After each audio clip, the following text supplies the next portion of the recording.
To manipulate history is to manipulate consciousness. And to manipulate consciousness is to manipulate possibilities. And to manipulate possibilities is to manipulate power. Welcome to the show. Sunny day in Cleveland, not too bad. High 60s today, but guess what? We'll take it because this is Cleveland. We're waiting for this thing to just break totally. I'm waiting for it to break totally so you can just chill out, get some of that good raw, and stir up that vitamin D to make you feel good. Because living in this northern hemisphere, African Americans have issues with not enough sun, and vitamin D is critical to the body. Over, they say, hundreds of ailments can stem from a lack of vitamin D alone. But do our doctors tell us about that? That is the question. So that's why you need to know your physiology and your makeup. I just want to remind you guys that the Inner City Juneteenth Coalition, along with the Carter G. Woodson Project, is hosting that annual Juneteenth affair in downtown Cleveland. That's the last Saturday of June, the 29th.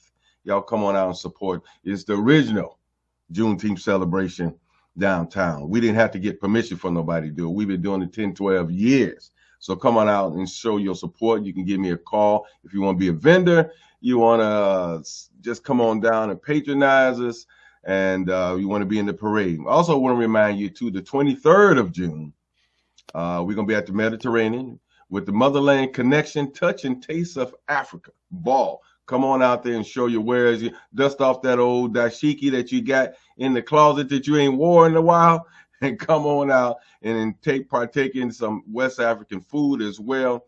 So we had a great time last year. Make sure you come on out this time. You don't want to miss it. So give me a call, 216-323-6155, 216-323-6155. And in the remote studio, we got our good brother Vince. What's going on, Vince? Just a quick update on Larchmere Arts. We're going to have a jam session there this evening. It's not one that everybody in Cleveland is going to show up for, but I've invited a few musicians to come and I guess have fellowship this evening. So we're going to play some music. I've got a drummer that's coming in. We've got a few horn players, a couple of guitarists. So we're looking to have a good time tonight. So I'm coming to bring my drum, man. No, come on, man. Bring your drum. We got a couple of vocalists as well. I'm really excited about today's show. It is a continuation of the show that we did last week. We were privileged to have with us Brother Michael Imhotep. And I got to tell you, bro, I had to listen to the broadcast again. I had 3 hours to kill on my ride back from Chillicothe from Mother's Day. So I just put the show on and I listened, and I was just, again, to use the term that I used last week, I was blown away by what we learned. So I got my pen, I got some paper. I'm going to be taking some notes, and I just want the listening audience and the viewing audience to prepare themselves for the history lesson that they are going to get today. I don't want to read the whole bio, but I do want to give folks a sense of who this brother is. Michael Imhotep is the founder of the African History Network and the host of the African History Network show, which you can see at, I guess it's Sundays. Right. And this could be wrong, so I'll let you correct that. But I do know that you have been on 9:10 a.m., the Superstation, WFDF in Detroit. You're a historian, radio show host, researcher, lecturer, and writer, and you have been a panelist on the Roland Martin Unfiltered Daily digital show that airs online. And you also have a YouTube channel, so you've got a nice footprint in the digital world, and you're doing what you can to bring folks up to date with history, and also you deal with current events. Today we're going to talk about our brother Malcolm X in light of the fact that tomorrow is the anniversary of his birth. We're also going to talk about the good brother, Dr. Martin Luther King, because as we said last week, as Dr. King's life evolved, he was getting closer and closer to being in alignment with what Brother Malcolm was bringing. And I'm sure you can give us some insight on that. So with all that said, welcome to 360 Info Network, brother. Hey, thanks for having me back again, brothers. How y'all doing today? Okay, good. And we're live on the radio now too, right? We're live on WERE AM 1490 WERE, and we are also streaming live to Facebook and YouTube. I guess Brother Imhotep, we're streaming live to your audience, and Brother Antonio, the Journey with Antonio on YouTube, streaming live to that platform, and we're also on 2 different Facebook channels as well. So we got a lot of the bases covered, and we definitely want to get the word out, to folks who don't know the things that we are going to talk about today. Absolutely. And also, before we get into the discussion, I want to let everybody know, visit my website, AfricanHistoryNetwork.com, AfricanHistoryNetwork.com. More information is about me there and the online history classes that I teach, because I'll be teaching one today, 4 p.m. Eastern Standard Time, Saturday, 4 p.m. Eastern Standard Time. But, brother, this is a very important discussion.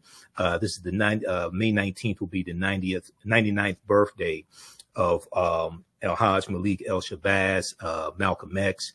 And Malcolm X was a revolutionary. He is a very much misunderstood figure in African-American history, as well as world history, if you actually understand the trajectory of Malcolm's life, especially Malcolm after he officially separates from the Nation of Islam, March 8th, 1964. As we talked about on last week's show, toward the end of both of their lives, their ideologies were converging. So it wasn't a situation where Dr. King was moving closer toward Malcolm's ideology. Malcolm's ideology was moving closer toward Dr. King's as well. And one of the best books for decades that dealt with this convergence of their ideologies was this one here by James H. Cone, Martin, Malcolm, and America, or a Dream or a Nightmare. Martin, Malcolm, and America, a Dream or a Nightmare. And I read this back in 1994. When I was in college. We know James H. Cone was known as the father of Black liberation theology.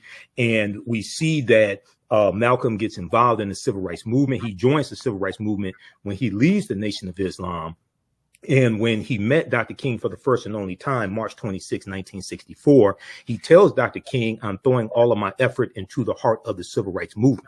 Now, they only met for a couple of minutes, but when we look at Malcolm's actions after that and the trajectory after that, we see him getting involved in the civil rights movement. We see in his Ballad of the Bullet speeches, he delivers it March 29th, 1964, the Audubon Ballroom in Washington Heights, New York. April 3rd, 1964, Corey Methodist Church in Cleveland, Ohio, and then April 12th, 1964, at the historic King Solomon Baptist Church here in Detroit, where I have spoken 3 or 4 times. He talks about interjecting Black nationalism into the civil rights movement and radicalizing the civil rights movement. Okay, he does this in the speeches. And then we know he forms the Organization of Afro-American Unity. And when you read his speech, June 28th, 1964, which is called By Enemies Necessary, that's what it's ostensibly called, By Enemies Necessary. He's announcing the formation, officially announcing the formation of the Organization of Afro-American Unity and their 5-plank platform. And one of those platforms was dealing with politics and political education. And he talks about registering African Americans in Harlem, New York as independents. Okay. So when he leaves the nation, he really emphasizes the need for control of the politics in your community, in addition to controlling the economics and the education in your community. But he also talks about the importance of voting and voting strategically and being an educated voter, as opposed to just voting for a D or an R. That's really interesting when you talk about the importance of voting. There are some folks in the conscious community that kind of push back and say that, everything is manipulated and it's a waste of your time. You don't really have a vested interest in the political system. I'm sure that you would disagree with that. Could you talk more about the importance of engagement in the political process through voting? Absolutely. Well, first of all, we have to understand that politics is the legal distribution of scarce wealth, power, and resources, and the writing of laws, statutes, ordinances, amendments, and treaties, their adoption, interpretation, and enforcement. Okay, so voting is only one small part of politics, but it's a very, very important part of politics. When we saw the video that came out on May 17th, 2024, of the argument in a House of Representatives Oversight Committee between Representative Jasmine Crockett of Texas and Representative Marjorie Taylor Greene of Georgia. Okay, the reason why, and you saw Representative Cromer, James Cromer of Kentucky, who is the chair of that committee, who didn't even understand the committee rules. The reason why Republicans only got 27 bills passed in the House of Representatives in 2023, the reason why they have not passed a budget, and they are constitutionally mandated to pass a budget. So we know that the White House submits a budget to Congress. There are 12 appropriation subcommittees in both the House and the Senate, and we know that the House of Representatives is constitutionally mandated to pass a budget that the White House sends to them. The reason why we're on, I think it's our third continuing resolution. The reason why Republicans can't pass a budget is because they don't know how to govern. This is the chaos caucus. Well, the reason why they were able to take control of the House is because it came down to about 7,000 votes and a handful of races. Lauren Boebert of Colorado, she won her race on recount by about 546 votes. Razor thin margins. That's the difference between Representative Mike Johnson, Republican from Louisiana, who led the charge in the House of Representatives to push the big lie, okay, to push the stolen election lie. That's the difference between him being Speaker of the House of Representatives and Representative Hakeem Jeffries being Speaker of the House of Representatives. When you look at what they were able to accomplish, say in the first 2 years of the Biden-Harris administration, they got a $1.9 trillion American Rescue Plan passed that saved the economy. You've had 15 million jobs that have created 15 million plus jobs. 2.6 million of those jobs went to African Americans. Last time I checked, that was 17% and with 13.5% of the population. You have the fastest growth rate of African American owned businesses right now under the Biden-Harris administration.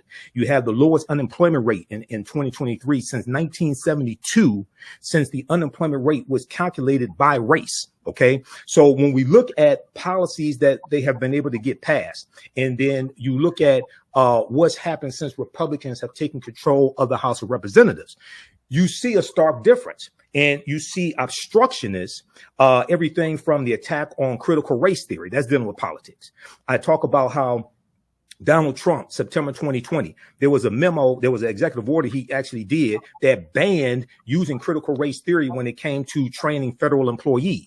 This is what really unleashed this whole critical race theory backlash, which then we see codified into policy coming out of Florida, attacking the advanced placement social studies standards when it comes to African American history. And we see other attacks on African American history throughout, especially these former Confederate states. So all of this deals with politics. So what we have to understand, I deal with a principle that I created called political self-defense.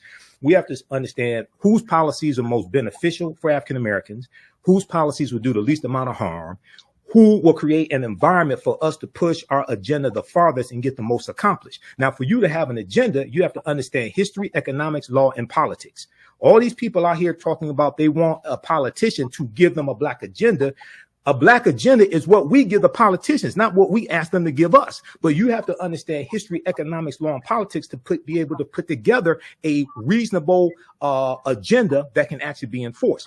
You have to understand law and also who will protect gains that have already been made.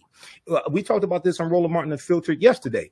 The overturning of Roe versus Wade, which deals with women's reproductive rights. This goes way beyond just abortion rights. This deals with women's reproductive rights. The striking down of affirmative action when it comes to college admissions. Okay, all this deals with the 6-3 conservative Supreme Court that Donald Trump was able to put in place, which goes back to the 2016 presidential election. He got three conservative Supreme Court justices confirmed. Okay, and he got 226 federal judges confirmed. These are lifetime appointments. The judicial branch of the federal government interprets law from the legislative branch of the federal government. So when President Joe Biden did his executive order to forgive student loan forgiveness, which would have impacted about 40 million Americans, especially African Americans, and it would have moved 500,000 African American families from a negative net worth to a positive net worth, it was Donald Trump's 6-3 conservative court that struck that down and said it was unconstitutional. Now, so the people in 2016 who said they weren't voting for Hillary Clinton because they didn't like that witch, they didn't understand what the alternative was, which was Donald Trump, the Heritage Foundation, the Federalist Society, which were two right-wing conservative think tanks who gave Trump lists of federal judge nominees and names for the Supreme Court, this is where they came from. Okay, so we have to understand political self-defense, how all these dots are connected, and how to defend against this, how to play offense and defense at the same time. And many of us don't understand the dots exist in the first place. You know, just flashing back to 2015, 2016 in the political season, I remember there were some who were saying that the most critical issue about the election of the 45th president of the United States was the impact that you mentioned on the court system and the appointments that he was able to make, yes, irrespective of the economic measures that he was promoting, irrespective of his whole idea of draining the swamp and all that. You know, there were people who were saying we have to be concerned about this because he will have an ability to put those judges in place. And as you just expressed to us, that's exactly what happened. I looked at a video that you posted on your Facebook channel a few weeks ago that featured the vice president talking about basically an economic stimulus package for the Black community. But I also know that, you know, election cycle after election cycle, we talk about how the Democrat Party has taken the needs of Black people for granted. Do you think that outside of the fact that this isn't an election year and politicians are going to say the things that they think are necessary to be said to get them elected, and then, you know, the election happens and then things kind of fall apart and they renege on their promises? Do you think that this is a repeat of that phenomenon in our election season? Oh, not at all. They were basically talking about what has already been accomplished. When you look at it, $16 billion invested in HBCUs. You look at the fastest growth rate for African-American small businesses. You look at the median household net worth of African-Americans increasing 60% under the Biden-Harris administration. Largely what she was talking about were things that have already happened, what they've been doing. Now, there are two dynamics to this. Number one, we have to do a better job of reading and getting political news, number one, because I read articles. There was one a few months ago from the Washington Post, and it was interviewing African-American men from the Metro Detroit area, and they were saying they weren't voting for Joe Biden. One of the people interviewed said, you know, if they could give all this money to Ukraine, they could figure out that student loan issue and student loan forgiveness. They didn't talk about the fact that the Biden-Harris administration had already forgiven at that point about $140 billion about $140 billion when it came to student loan forgiveness. One. Two, they didn't talk about how his executive order was blocked in the Supreme Court by the 6-3 conservative Supreme Court that I just mentioned. So a lot of times, one of the principles of political self-defense that I teach is understanding how to remove the obstructionists, right? So people talk about, for instance, well, we didn't get the George Floyd Justice and Policing Act. Yeah, but it was Senator Tim Scott, the Black Tea Party Republican for South Carolina. He's the one who blocked the bill in the Senate after it passed the House of Representatives. No Republicans in the House of Representatives voted. That vote was 220 to 212. Go to congress.gov and go back to March 2021. That's when the bill passed the House of Representatives. Congress.gov, for those that don't know, that is the official website where you can go read all these bills that are being proposed in Congress that passed the House, passed the Senate. And most importantly, you can see who voted for the bill and who voted against the bill, Congress.gov. Now, you can only vote for your one member of the House of Representatives. There are 435 members of the House of Representatives. You can only vote for your 2 members of the U.S. Senate. If you're member of the House and your 2 members of the Senate, overwhelmingly, the majority of the time, keep voting for bills that you care about and want, why would you let them get voted out of office? Okay, so if you don't live in West Virginia, you can't vote for Joe Manchin. If you don't live in Georgia, you can't vote for Marjorie Taylor Greene or vote her out.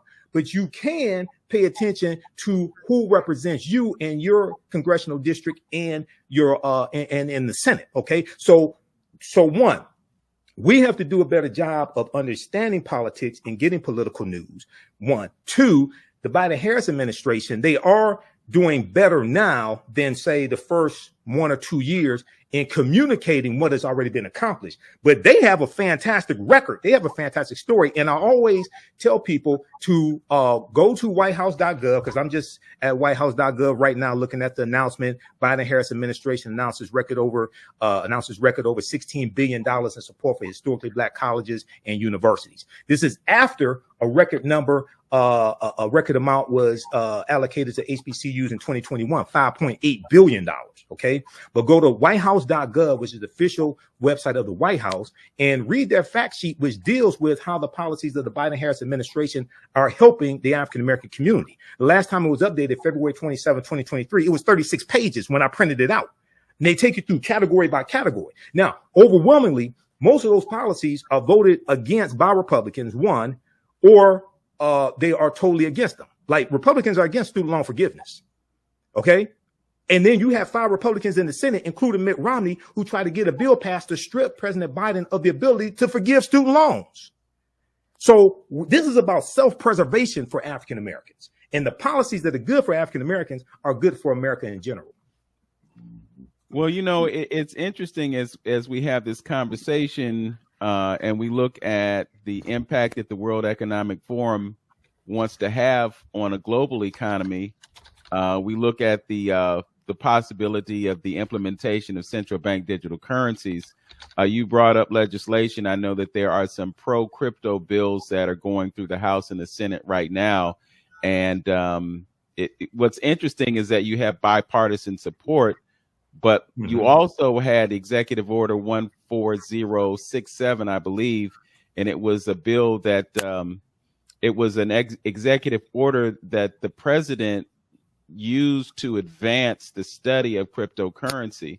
So now the Republicans are seeing that with the movement of assets from the previous model to the new model, because now we're talking about digitizing and tokenizing assets. We've got companies like BlackRock who have been successful in obtaining an ETF for Bitcoin. They're also looking at, in the very near future, an ETF for Ethereum. We're seeing a massive transfer of wealth from those who don't have it to those who do have it, those who have an interest in maintaining it. The mantra of the World Economic Forum is you will own nothing and be happy, which is why I found it so ironic that the vice president was talking about providing these $25,000 down payment assistant products to people who are interested in obtaining homes. But really, the global agenda is that no one will own a home. We're looking at this whole idea of 15-minute cities. They're trying to bring folks together in urban locations, pushing folks away from living in rural areas. So there are a lot of things that are going on a global scale. And I think last week we also talked about the BRICS and the impact that that's going to have on our economy. The reason that I mentioned to you in our conversations about what we talk about today is that this whole shift, this digital shift, it's in progress right now. And if we don't get a handle on it, we're going to be on the outside looking in when it comes to home ownership, when it comes to ownership of commodities in general. It's really critical that we know there's a new realm in terms of intellectual property. It's called non-fungible tokens, NFTs. These things, right, they're being rolled out as we speak. So I know that you have that master's in business administration and everything.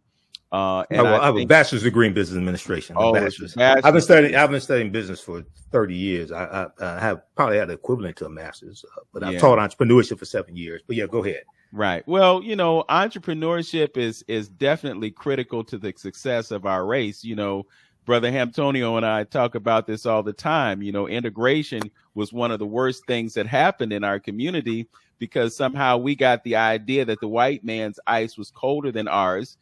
You know, we started shopping at their stores instead of shopping at our own. I mean, you look at a place like Glenville, you know, you referenced the speech that was given by Malcolm X on, I believe, I think you mentioned it was April 3rd.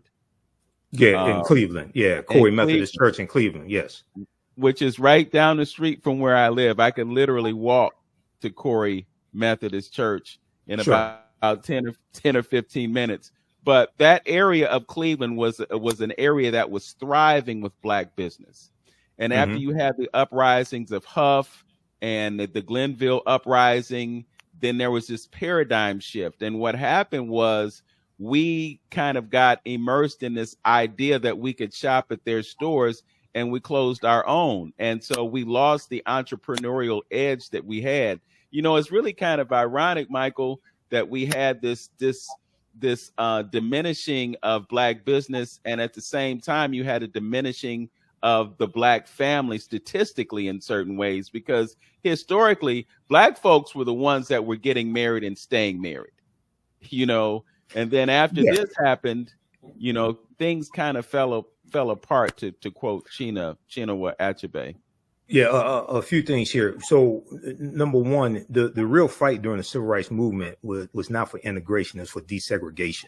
Okay, when we actually understand the history, we wanted full access, we wanted equal access, we wanted all of our rights now. We wanted first-class citizenship, because after we had fought in all the wars, after we fought in World War I, after we fought in World War II, when you look at what those brothers were fighting for when they came back home after World War I, they were called the New Negro. Okay, they were fighting for first-class citizenship. They were fighting against the lynchings.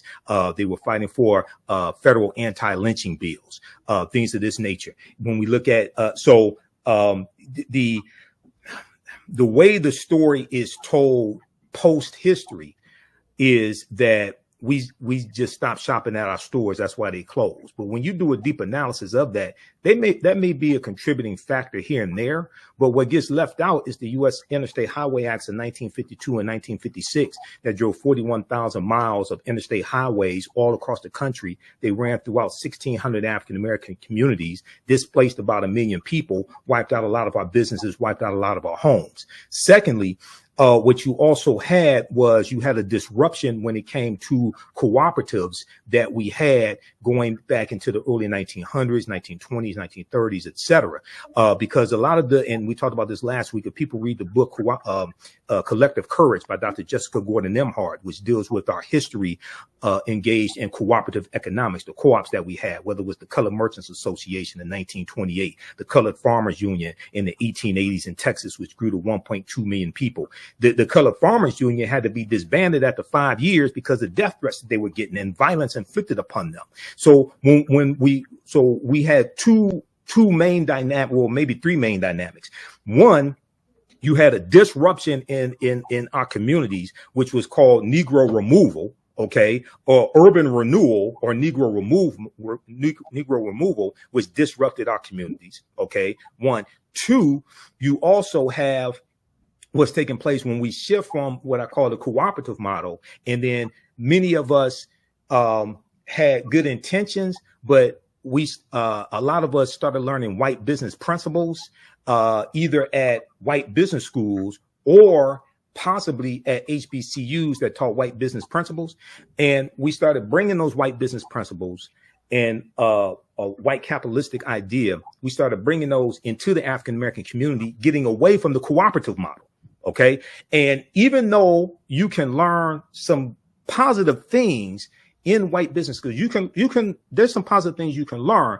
But when we deal with how we were able to succeed economically, historically, it was through the cooperative model, where you have groups of people who are owners of the entity, as opposed to, say, a sole proprietorship or even an LLC where you may have 2 or 3 people. So it's and also the purpose of the businesses as well is different. So with the cooperative model, the purpose is to provide services really for the community, to empower the community, as opposed to trying to create the next millionaire, things like this. If you create a millionaire, that's fine, but you're really putting the people ahead, the needs of the people ahead of individual gains. So when you have those dynamics, now you talked about the decline in the family, right?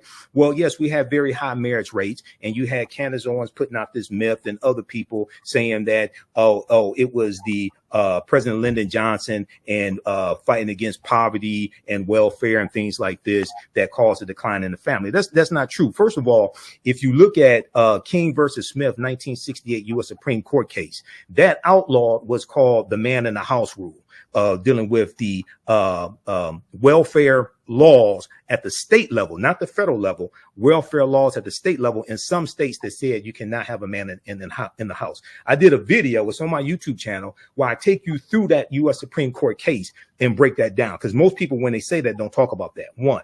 Two, welfare was created not by Lyndon Baines Johnson. Welfare was created in 1935 under President Roosevelt, and that was created for white women. Okay, that was part of the Social Security Administration Act. So if you go back and look at that history, and then we see, yes, you start having the decline in marriage after about 1960. But what people leave out is June 17th, 1971, when a president named Richard Nixon declared his war on drugs.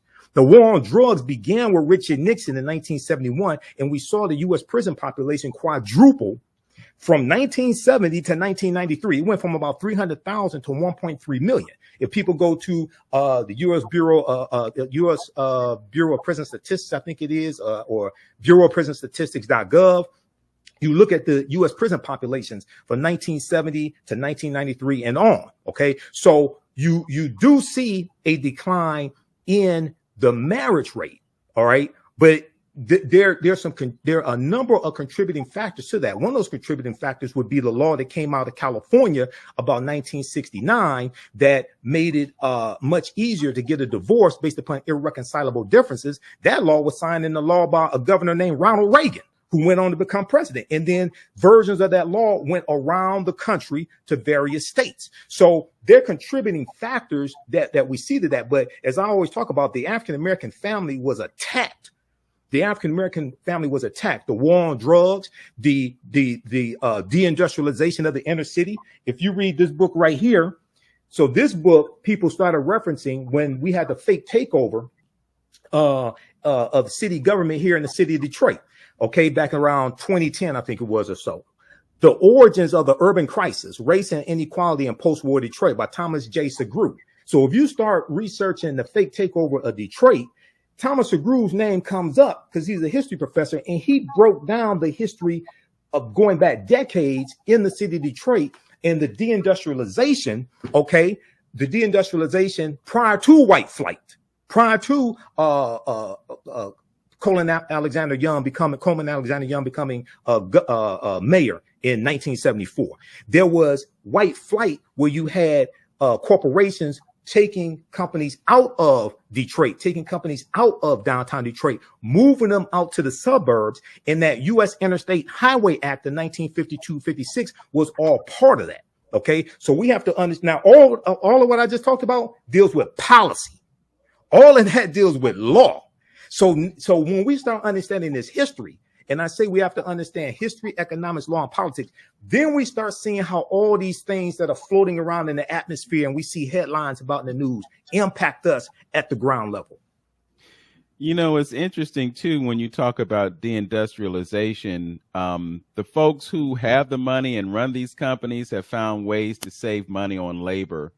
The industrialization of those cities was one of the contributors to the success of the Black community, because people could get good paying jobs. They could acquire real estate, which is really the cornerstone of living the American dream. And then all of a sudden they got this bright idea. If we hire people across the ocean to do the work, then we can pay them less and we can make more money. This is all tied into, you know, how corporations have got over at the expense of the American public.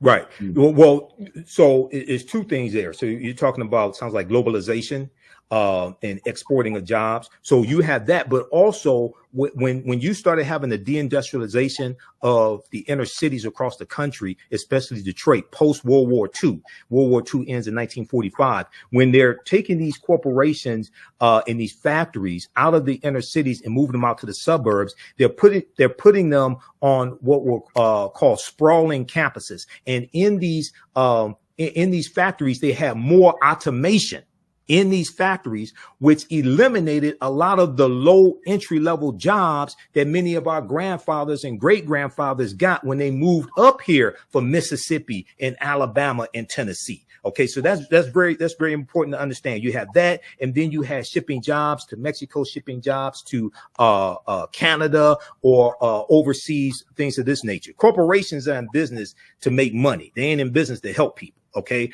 but you can make money and still have jobs locally, because if you cut too many jobs, people are not going to have enough money to buy your products, right? So, but the other part of globalization is also exporting goods so you can market globally as opposed to just in the US. Yeah. So when we go back and do that analysis, we're going to see that historically technology in many ways have eliminated jobs for African Americans. Now, sometimes it could be good, sometimes it could be bad. But when we look at, for instance, the invention of the cotton gin about 1793 by Eli Whitney, what this did, this increased the need for enslaved labor.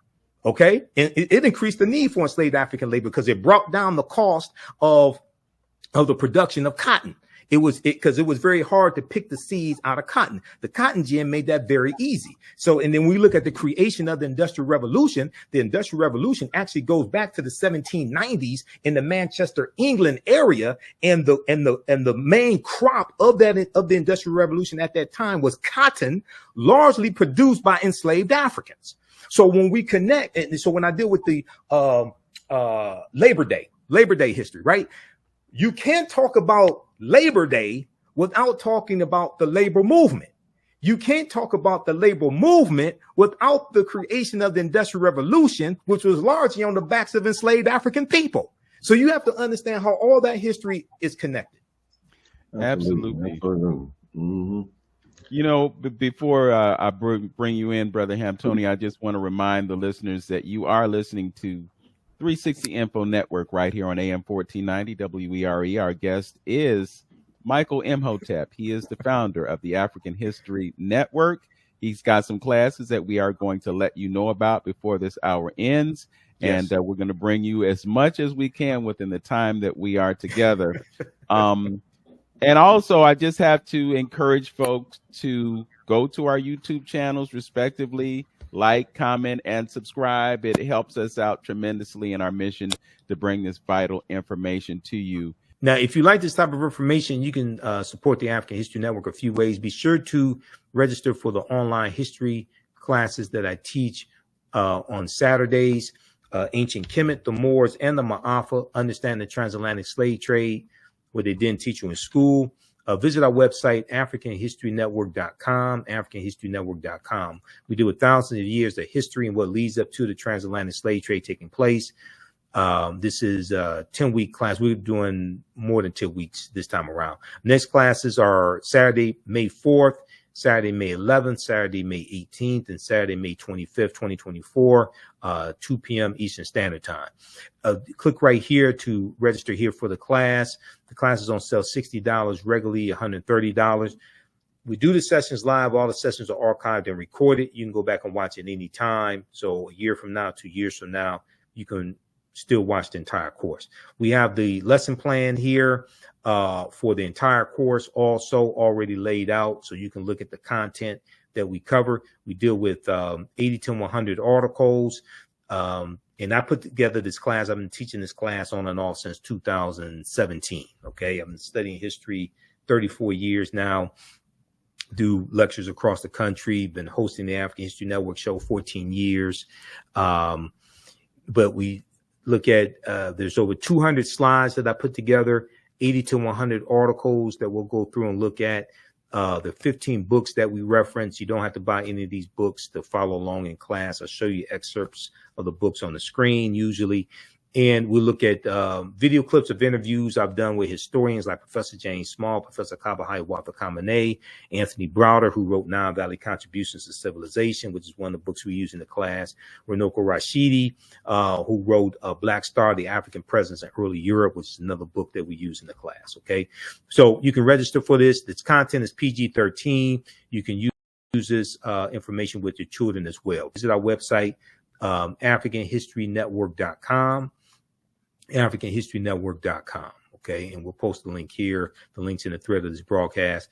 And you can support us through PayPal and Cash App, $ the AHN Show through Cash App, $ the AHN Show through Cash App, and through PayPal, paypal.me / the AHN Show. So we have the information right here on our website as well. This is our official Cash App account, $ the AHN Show, SHOW. When you go to it, it'll say Michael and show my picture there. These are fake African History Network Cash App accounts here that have been stealing money from us. There are a few other ones out there I've identified. I'm still trying to get them shut down. You can click right here on our link and it shows our QR code, okay, for Cash App. This helps us stay on the air, keep doing the research, pay some of the bills, etc. Upgrade equipment, take care of what needs to be done. And just one thing I wanted to point out, I saw a video yesterday, I believe, either yesterday or the day before, but it was of a fast food restaurant where the person basically facilitating taking the order was in the Philippines.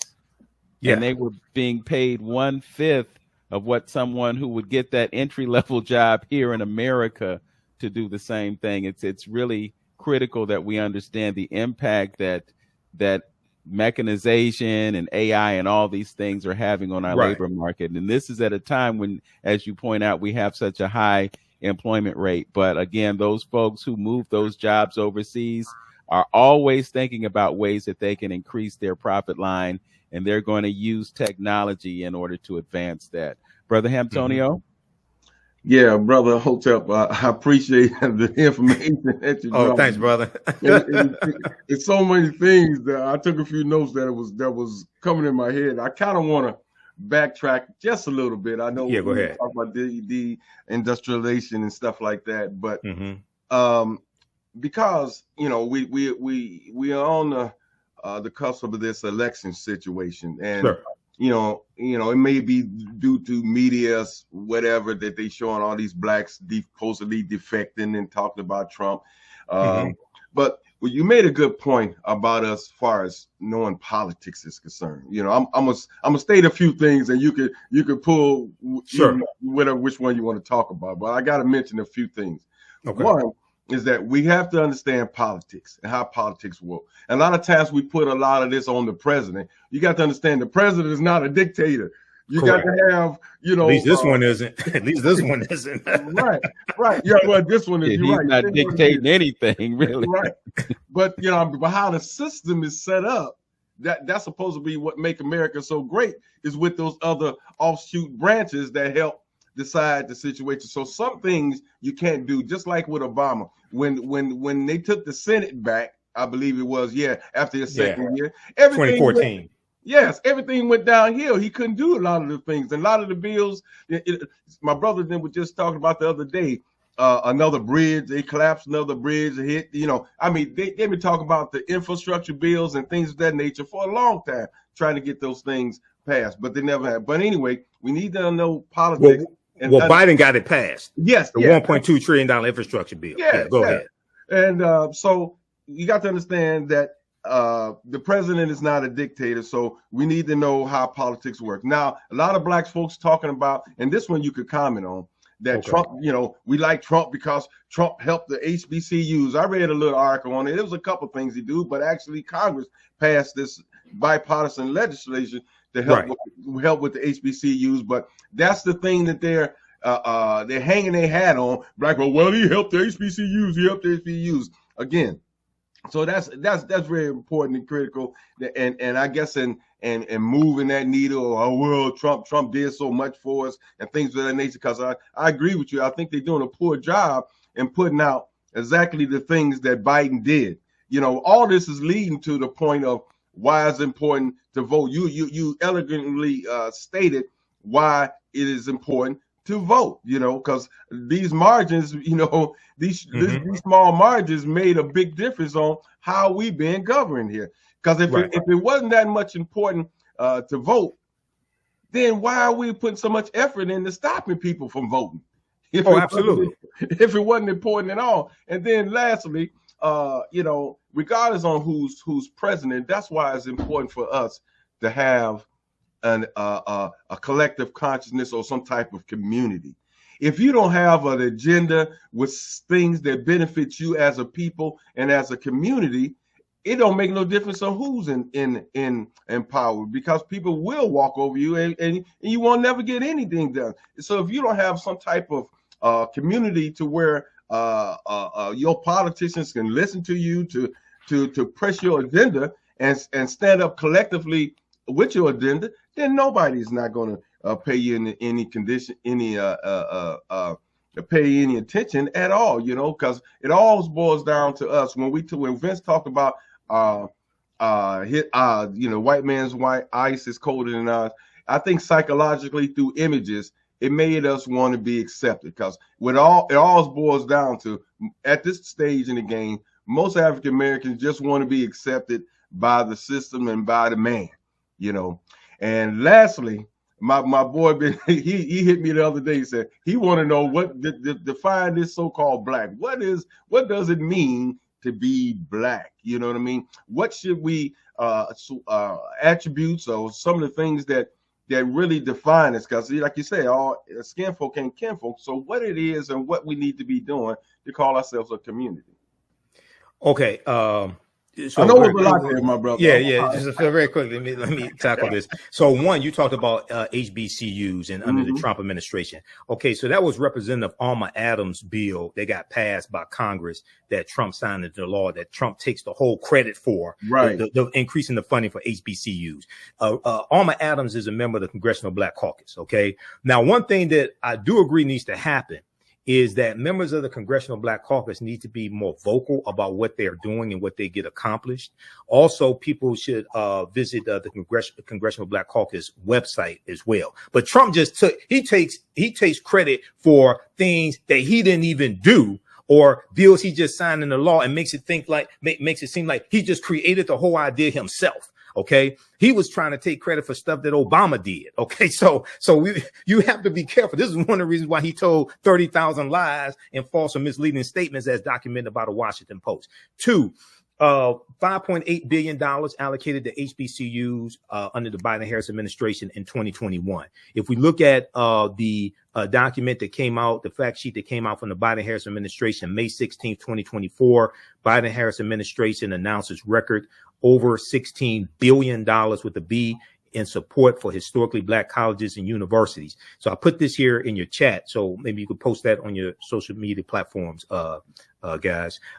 Today, the Biden-Harris administration announced a new record in federal funding and investments in historically Black colleges and universities, totaling more than $16 billion for fiscal years 2021 through current available data for fiscal year 2024.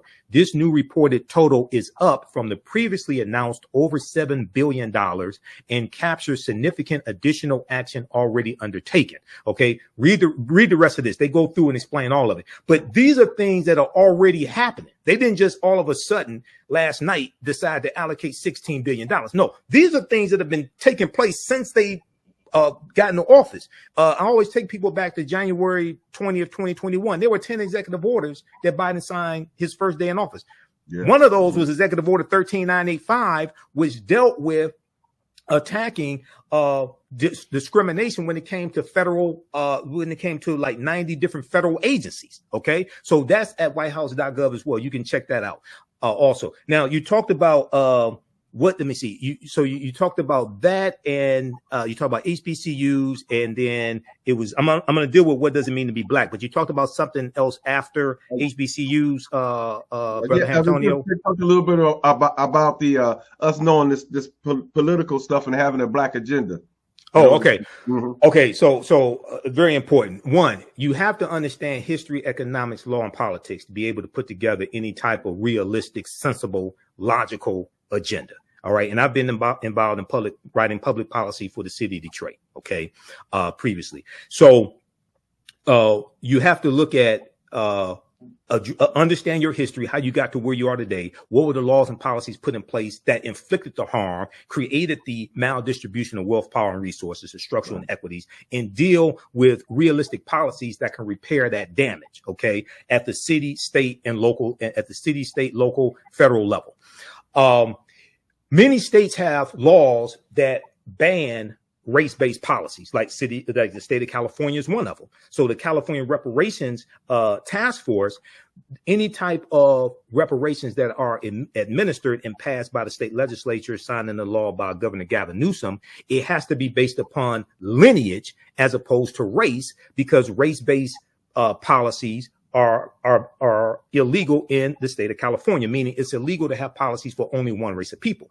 At the federal level, you have a similar law. It's Title VI of the 1964 Civil Rights Act, Section 601, non-discrimination in federally assisted programs. I learned this being involved in writing public policy for the city of Detroit. And our corporate counsel told us that it's illegal to write policies that are only for African Americans. So we had to craft the legislation that was for Detroit-based residents. You had to live in Detroit. And at the time, Detroit was like 85% African American. Okay. So anybody that thinks that they're going to be able to get reparations only for African Americans, unless it's based upon lineage, they're lying to you, because they don't understand federal law. And you can, I tell everybody, go to archives.gov, which is the U.S. National Archives, read the 1964 Civil Rights Act, go to Section 601, Title VI, and you can read it for yourself. Or you can just Google, why are race-based policies illegal at the federal level? That's the first thing that's going to come up. So you have to be able to understand law to be able to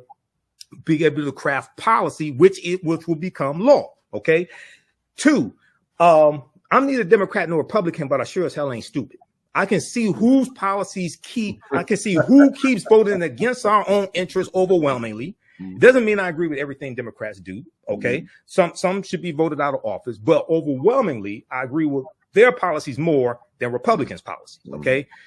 2, read the U.S. Constitution, because if you don't understand the U.S. Constitution, you won't understand most of this, even at the local level, because the 10th Amendment to the U.S. Constitution gives states rights. So rights that are not enumerated in the Constitution go to the state level, which is why when it comes to policing, states have more control over policing than the federal government does.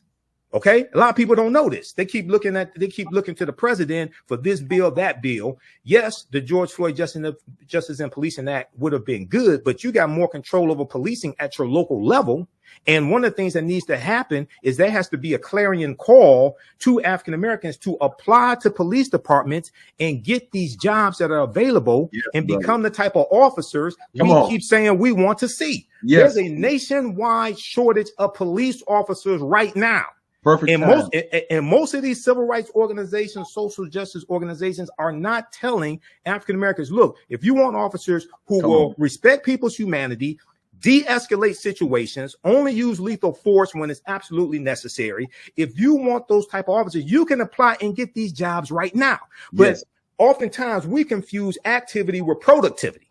And we keep getting involved in marches and protests, but don't understand power acquisition. You can right now apply for these jobs and gain power in these police departments. Okay, so all this comes together. Now, to put together any type of Black agenda, and I tell people, when you deal with, if we go back to 2018, Florida, Andrew Gillum against Ron DeSantis, right? You had some quote unquote woke conscious African Americans who said they weren't going to vote for Andrew Gillum because they said he didn't have a Black agenda. I told them Ron DeSantis has a Black agenda. He has an anti-Black agenda. And an anti-Black agenda is even worse than not having a Black agenda. And if you look at what Ron DeSantis has been doing in Florida, the attack on African American studies, you look at the Gestapo-like voter group he put together of law enforcement to go after people who they said voted illegally. And then most of those cases are thrown out. And that was designed to intimidate African Americans and keep us from voting. If you look at what Ron DeSantis has been doing, you'll see he has an anti-Black agenda. So one, Black agenda is what we put together and present to politicians. 2, a politician does not have to call it a Black agenda. If you, especially if it's a state or federal office, I really don't want them to have on their website Black agenda, because that's going to be attacked more than anything else. You can have the same policies, just take the term Black agenda off of it. The blacker something appears, the more it's going to be attacked and the more it's going to be stopped. You mentioned the Democrats losing control of the Senate. That was 2014. But they lost control of the House in 2010 with the rise of the Tea Party, which was really in opposition to President Barack Obama. And it was really, when you study the policies of the Tea Party, and one of the financial backers of the Tea Party was Jenny Thomas, who's Clarence Thomas' white wife. Okay.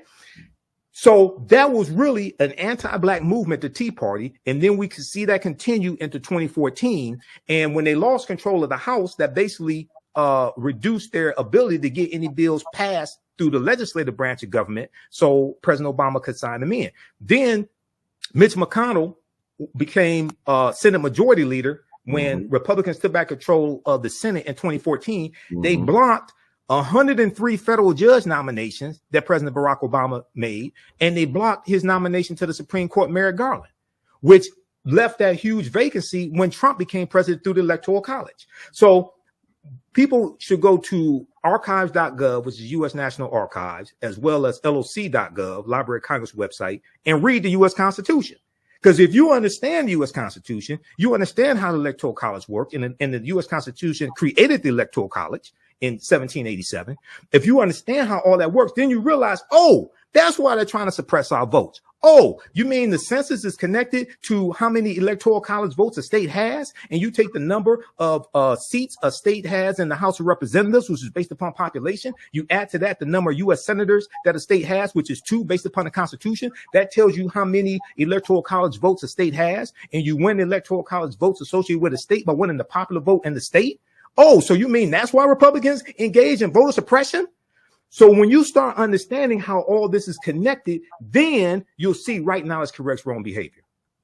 We have just a few moments before we migrate over to our online presence on YouTube and Facebook, but I just wanted to make sure that the viewing audience and the listening audience gets the benefit of awareness of the history class who are teaching. So yes, you want to bring us up to date on how they can take advantage of the class. Absolutely. Go to my website, africanhistorynetwork.com, africanhistorynetwork.com, or theafricanhistorynetwork.com, either one. I teach classes Saturdays, usually 4 p.m. Eastern Standard Time. The class I'm teaching today, Ancient Kemet, one of the original names for Egypt, the Moors, and the Ma'afa, understanding the transatlantic slave trade, what they didn't teach you in school. We deal with thousands of years of history, what leads up to the transatlantic slave trade taking place. We do the sessions live. All the sessions are archived and recorded. You can go back and watch it anytime, even after the course is over with. The content is PG-13. You can use it with your children. There's 80 to 100 articles that I reference. It's a very visual class. There's 200 slides that I show you that I put together. I've been teaching this class since 2007, on and off. And then I have a second class that's going to start, and you'll be able to register for our bundle pack of courses also. We'll talk about that in class today at 4 p.m. Eastern Standard Time. The second class that I teach is called Black Resistance Movements from the Haitian Revolution, U.S. Civil War, Civil Rights Movement, and Black Power Movement, 1800 to 1968. Okay. So visit our website, africanhistorynetwork.com. You can email me any of your questions through the website. Also, if you want me to speak at your next event, your Juneteenth event, anything like that, contact me. And Black, the popularization of the term Black really came out of the Black Power movement in the mid 1960s, which dealt with a consciousness. It wasn't just skin color. It dealt with a consciousness of Black empowerment and being proud to be Black, being proud to be of African descent. And you are correct. All skin folk are not kinfolk. All right. Well, I have a vivid recollection of James Brown. Say it loud. Yes. I'm Black and I'm proud. I'm proud. Yes. We took over the lunchroom one day. We put the record on and we marched around. Remind me to say something about that too when we go on the other side. About when that song came out, how I was feeling. All right. We'll do that when we come back. I want to shout out to all the folks who are viewing us online. We've got folks on YouTube. We got folks on Facebook. They're taking advantage of the information that is coming our way, and we sincerely appreciate your presence with us on this platform. Always, if you're on, like, comment, and subscribe if you haven't already done that. Shout outs to everyone who has placed comments in the chat. I do the best I can to amplify your comment. Brother Antonio, any announcement you want to make before we migrate over to our online platform? Yes, and for our Cleveland residents, I believe the African History Museum is doing a piece on Malcolm X tomorrow. check with the museum and see exactly what time is that I can. I don't know if you know the time of that, Vince. If you got that flyer, I don't have it. And again, we will remind you about the ball on the 23rd and also the parade and festival, 216-323-6155. All right. We just want to take this time to thank our engineer. You know, the radio station is going through some changes. They've been actually relocated from their spot over there on Carnegie, and they're now in Independence. So they didn't have phone lines for the past few days, but we were able to facilitate the broadcast. And we sincerely appreciate what he was able to do in order to make sure that we are on the air again. So Tone Harley, big ups, bro. We really, really appreciate you. And we appreciate those of you who are tuned in. As always, know yourself, love yourself, be yourself, and make today your absolute best day. Peace, y'all. Peace, peace. Peace. Okay, we've got about 10 seconds before we make the official migration. Brother Imhotep, again, I commend you for your knowledge. You know, I don't think it's a small thing that you can remember the names of those books. You can remember the dates. You can remember the people. You know, I could venture to say that probably 90% or fewer of us have ever read the Constitution or the Declaration of Independence of all any of those documents, but somehow you're able to read them and make sense of them. And yes. I do know that there's conversation about the fact that, you know, we're not really fully living up to the tenets of the Constitution. You know, we've got this whole thing about states' rights, and, you know, sometimes the states' rights overrule what the federal government does. It's kind of the checks and balances system that we have in place, and it's really necessary. But if we had more involvement, we would have more leverage in outcomes, but we don't participate in the process. Here in Ohio, in the past year, there was an effort for the Republicans to gain more control by requiring more of a majority or something. There were just things that they wanted to do to alter the political process and basically take away the small rights that we have. You know, here in Ohio, we have the right to petition. You know, you can overturn laws if you take the right approach. But if you disengage people from the process, then you take away their power. And that's what they are really intentional about doing. The governor of Ohio essentially has taken over the Department of Education in such a way that it neutralizes the ability for the members of the Board of Education, the State Board of Education, who are elected to office, to advocate for students. And what happens in the process is that governor hooks up his boys who have an interest in profit through the education process, and then they get their way. And in the meantime, you know, you got universities being threatened with defunding if they have any kind of DEI protocols that are required for their employees. Just all kinds of things. They are working feverishly, and I'm speaking of the Republicans. They're working feverishly to take away our livelihood. Absolutely. You know what, just one thing.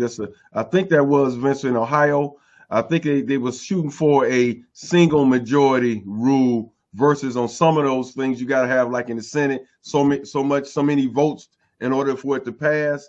And so, but I think they were looking for a single majority. So since they had it was more Republicans in power in the state, so they could just win by one vote and get all their whole agenda. So all this deals with law and policy, okay? And everything they do to us, they use the law to do it. And when they get caught breaking the law, they go hire an attorney at law to defend them in the court of law. So the common denominator is law, okay? So we need to understand the law better than they understand the law, so we can navigate throughout the system, not get caught up in these booby traps and pitfalls, and understand how to use all of this to our advantage and protect ourselves from these attacks. So when you mentioned taking over education, and one of the things that Republicans want to do is to attack public education, attack public schools, diminish the number of public schools, diminish the number of students that are in public schools. And that has two main reasons. One of them is because public education, because most African American students generally are going to be in public schools. And two, when you look at the creation of public education, state funded public education, it was largely you're going to let me put it like this. If you go back to the 1867 Alabama state constitution, okay, during Reconstruction, Alabama creates the first state funded public school system in the South. And it was an integrated school system. It was for African American children and white children. Okay. When you look at the yesterday was the 70th anniversary of Brown versus Board of Education, 1954 U.S. Supreme Court case, right? When you look at what happened after that Supreme Court case took place, you had some states that shut down public schools in the state. Okay, after that, because they did not want to desegregate the schools. You're going to have an increase in the use of vouchers for poor white children so that they can go to various schools. And they were using the voucher system as a way to resegregate the schools and lock African Americans out. The real fight for Brown versus Board of Education was not so we could sit next to white children. The real fight was we wanted equal funding for our schools and our communities. That's what the real fight was over, because we were not having the same amount of funding for in our communities. And we had African American teachers, principals, things of this nature. And what was given to us was busing. What was given to us was integrating the schools and busing African American children from inner city schools to suburban schools, where they dealt with a lot of teachers in many cases who didn't want them there, students who didn't want them there. But that's not what we really wanted. We wanted equal funding for our schools because we wanted to keep our teachers, keep our principals. They were part of our communities. Our parents knew them. They went to church with us, things of this nature, right? But one of the reasons why we continue to see this attack on public education is because the teachers unions across the country are some of the biggest donors to the Democratic Party. So if you understand how all this is connected, you have Republicans who are attacking public education to diminish the number of students in public education, to reduce the number of teachers that are in these schools, part of the teachers unions, which will also reduce the amount of money that these teachers unions can donate to Democratic candidates. So when you start seeing how all this is connected, then you start really understanding this agenda behind it. The other thing is you talked about DEI, the attack on diversity, equity, and inclusion. Okay. Now, let me say this. That doesn't mean that all public schools are good. There needs to be an overhaul of public schools and what's taught and how things are taught. And some schools need to shut down just like some charter schools need to shut down. Okay. But there's something much deeper behind all this, and Republicans really want to take over control of education. But when you talk about diversity, equity, and inclusion, the attack on diversity, equity, and inclusion is connected to the attack on critical race theory. And Republicans and white conservatives, etc., they are focused on trying to wipe out any progress that African Americans have made over the last 30, 40 years. Okay. They have attacked affirmative action when it comes to college admissions. They want to get rid of affirmative action altogether when it comes to corporations. And the main thing that they want to attack when it comes to DEI is corporations partnering with groups like the Fearless Fund. Okay, those African American women who created a fund to help finance not just Black women-owned businesses, but businesses owned by women of color. Because I've talked to those sisters. We had them on Roland Martin Unfiltered, and they were saying no, their funding is not exclusively for Black women. Okay, it's for women of color, because once again, they already know race-based policies are illegal. Okay, so when Ed Blum sued them, when you read what Ed Blum, white conservative activist Ed Blum, who is the same one who filed a lawsuit dealing with affirmative action and college admissions, Ed Blum is saying that these grants are for Black women-owned businesses. That's not true. It's for women of color owned businesses. So he's even misstating what the loans and grants are for. Okay, but that's strategic. And you have all these people, all these Republicans, whether it's Ron DeSantis, whether it's Matt Gaetz, they always want to quote Dr. King. And they want to quote Dr. King from the speech that was renamed I Have a Dream, talking about the content of people's character as opposed to the color of their skin. But in that speech, Dr. King is talking about dismantling white supremacy and racism in this country. The speech was about holding America accountable for a promissory note we were given 100 years prior in 1863. He's talking about the Emancipation Proclamation. And he said when we went to cash that check at the bank, it was marked insufficient funds. Okay. He's talking about dismantling white supremacy. He talked about the attack on voting rights. He talked about police brutality. He talked about the Negro moving from a smaller ghetto to a larger ghetto. He talks about all that in the speech. So what you see Republicans doing is trying to conserve, trying to maintain all levels of white supremacy and reverse any progress that African Americans have made in the last 30, 40 years. I'm curious, Brother Michael, within the past few years, we've seen a pushback on certain memorials or monuments that have been made to folks in the Confederacy and so forth and so on. There's a desire on the part of some to erase that blemish on our history. What are your thoughts about doing away with some of those ways that some of our anti-heroes have been honored in our country? Well, first of all, usually nations don't have monuments honoring traitors to the nation. Those that participated in the Confederacy committed treason based upon Article 3, Section 3 of the U.S. Constitution. They took up arms against the Union. They separated from the Union, created the Confederacy in March or February of 1861. And they fought to maintain slavery. They fought to maintain slavery. When you read their statements of secession, okay, in their statements of secession, whether it's Texas, whether it's Mississippi, whether it's Alabama, they talk about how central to their way of life slavery was. They talked about the wealth that was created from slavery. So recently you had, we talked about this a couple of weeks ago. I just posted the video on my social media platforms. There was in Virginia, a school board in Virginia voted to rename 2 schools after 2 Confederate, what they call Confederate heroes. Okay.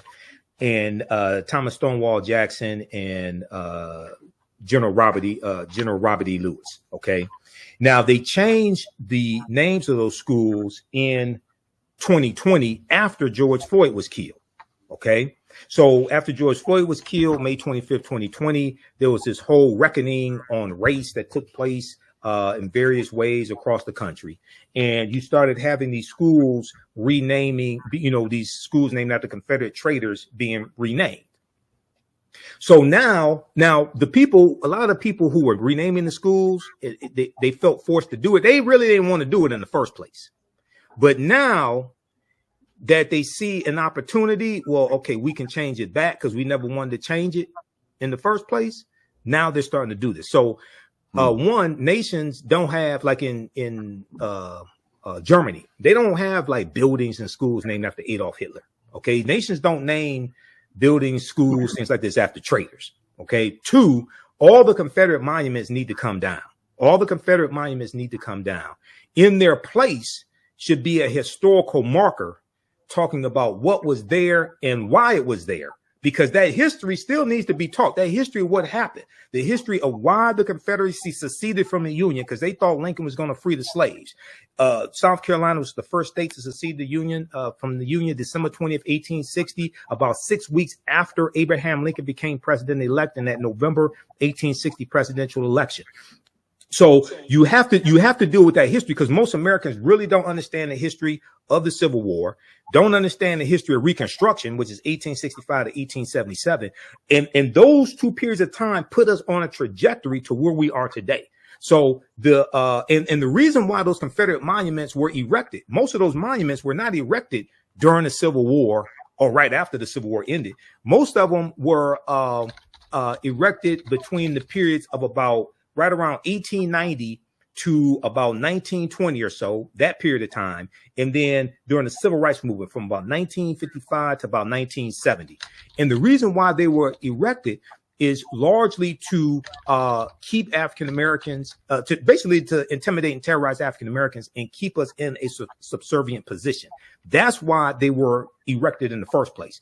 There was a piece from motherjones.com that talked about, and I'm trying to pull this up now. Yeah, the real story behind all those, the real story behind all those Confederate statues. That's the name of it. August 15, 2017 by Kevin Drum. Everybody read this. The real story behind all those Confederate statues. And it shows you a timeline of the true periods of time when most of those statues were erected. Okay. And we know 1890, that's right before Plessy versus Ferguson, 1896 U.S. Supreme Court case, which solidifies separate but equal. Okay, so you're dealing with that period of time. You're dealing with 1890. You're dealing with the Mississippi State Constitution of 1890 that where the white supremacists rewrite the state constitution of Mississippi, impose poll taxes and literacy tests. And then also what you're going to see is you're going to see other former Confederate states rewrite their state constitutions because African Americans were voting in high numbers in the South. Most of us were still in the South at that time. The Great Migration doesn't happen till about 1915. And we know the 15th Amendment of 1870, February 3rd, 1870, guaranteed the right to vote for African-American men. So it's about 2,000 African-American men who get elected into political office in Southern states. So the South Carolina state legislature was predominantly African-American men. All right. So we're going to see Mississippi 1890. We see Louisiana 1898, South Carolina 1895, Georgia around 1910. We see Oklahoma. We're going to see them all go through systematically, rewrite their state constitutions, impose poll taxes, literacy tests, in some cases, property ownership requirements, saying that you have to own property to be able to vote. And then what Louisiana does, so that they don't hurt too many poor white people who don't own property or can't pass a literacy test, they create a grandfather clause, which states that if your grandfather could not vote prior to 1867 because he was a slave, then that means you can't vote.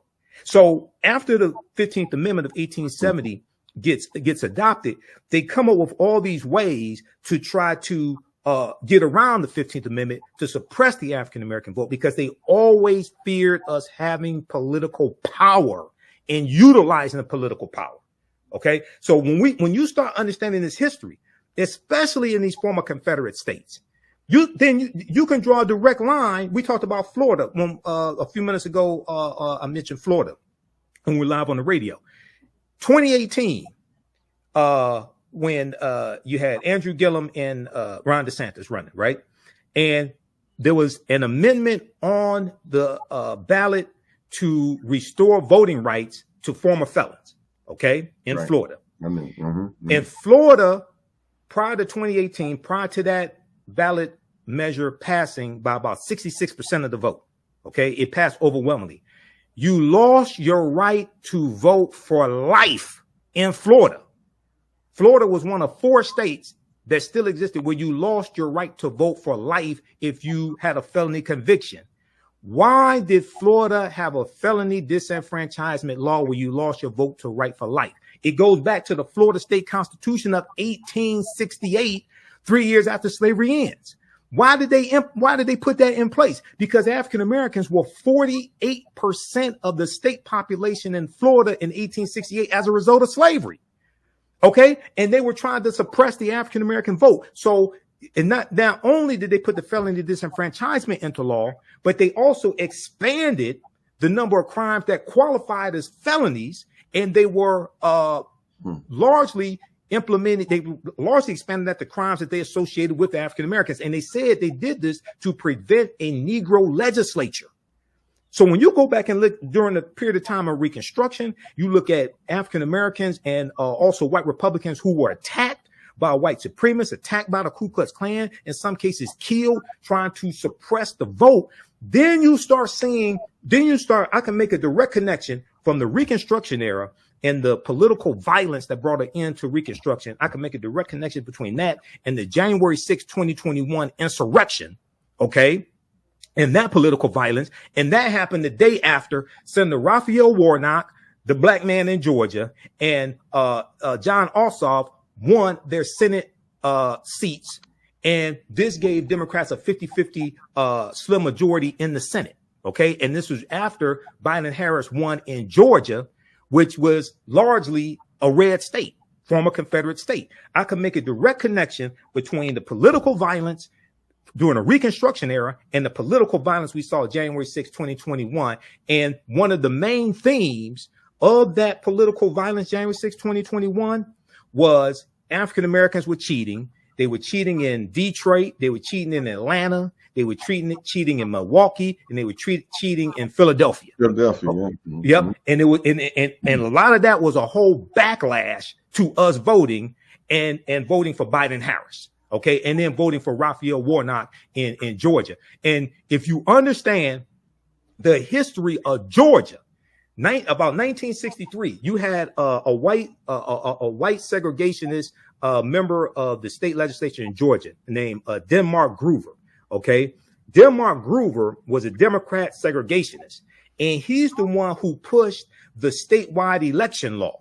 Okay, designed to lock African Americans out of statewide political power, and this was the statewide runoff election law. Okay, so what that meant was, in the primary, if no candidate got either 50% or 51% of the vote, a majority, and nobody got 51% of the vote, you had to have a runoff election by the two top vote getters, right?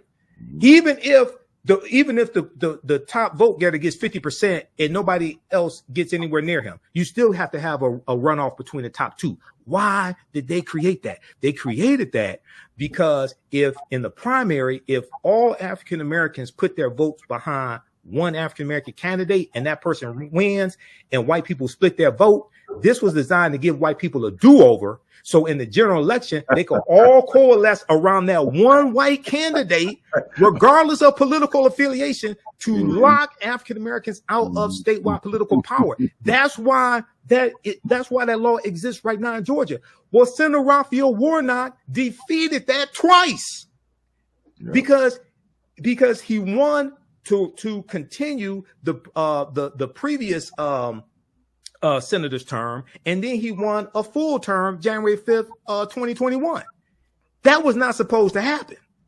Okay, so then the next day, even though Trump had been messaging about it for 2 months, the big steal, raised $250 million from losers and suckers, saying the election was stolen. He raised $250 million in 2 months, saying the election was stolen, and we're going to file all these lawsuits and all this stuff. There was 62 lawsuits filed. They lost 61 of them.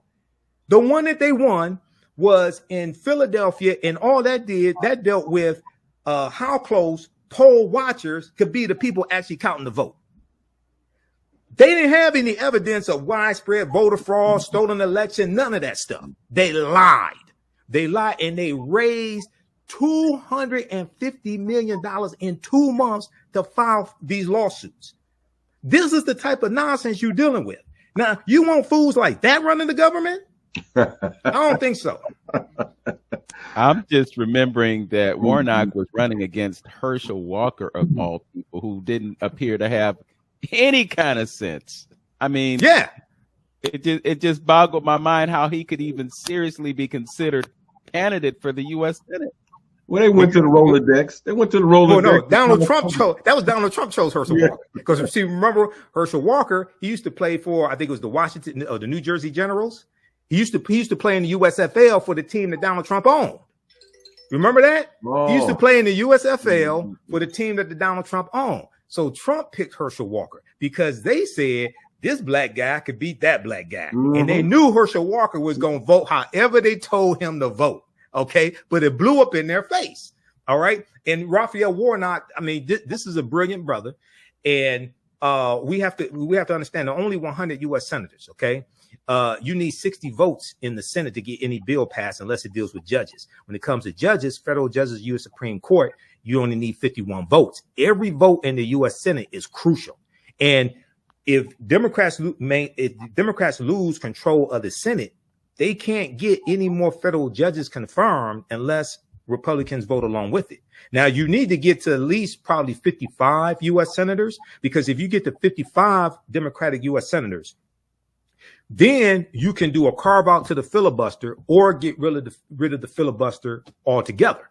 OK, because as it stands now in the Senate, unless it deals with a vote that deals with judges, or unless it passes the budget reconciliation process, you need 60 votes in the Senate as opposed to a simple majority of 51. The Senate operates differently than the House of Representatives. In the House, you just need a simple majority. OK, so you need generally 218 votes to get any bill passed in the House out of 435 members. The Senate doesn't work like that.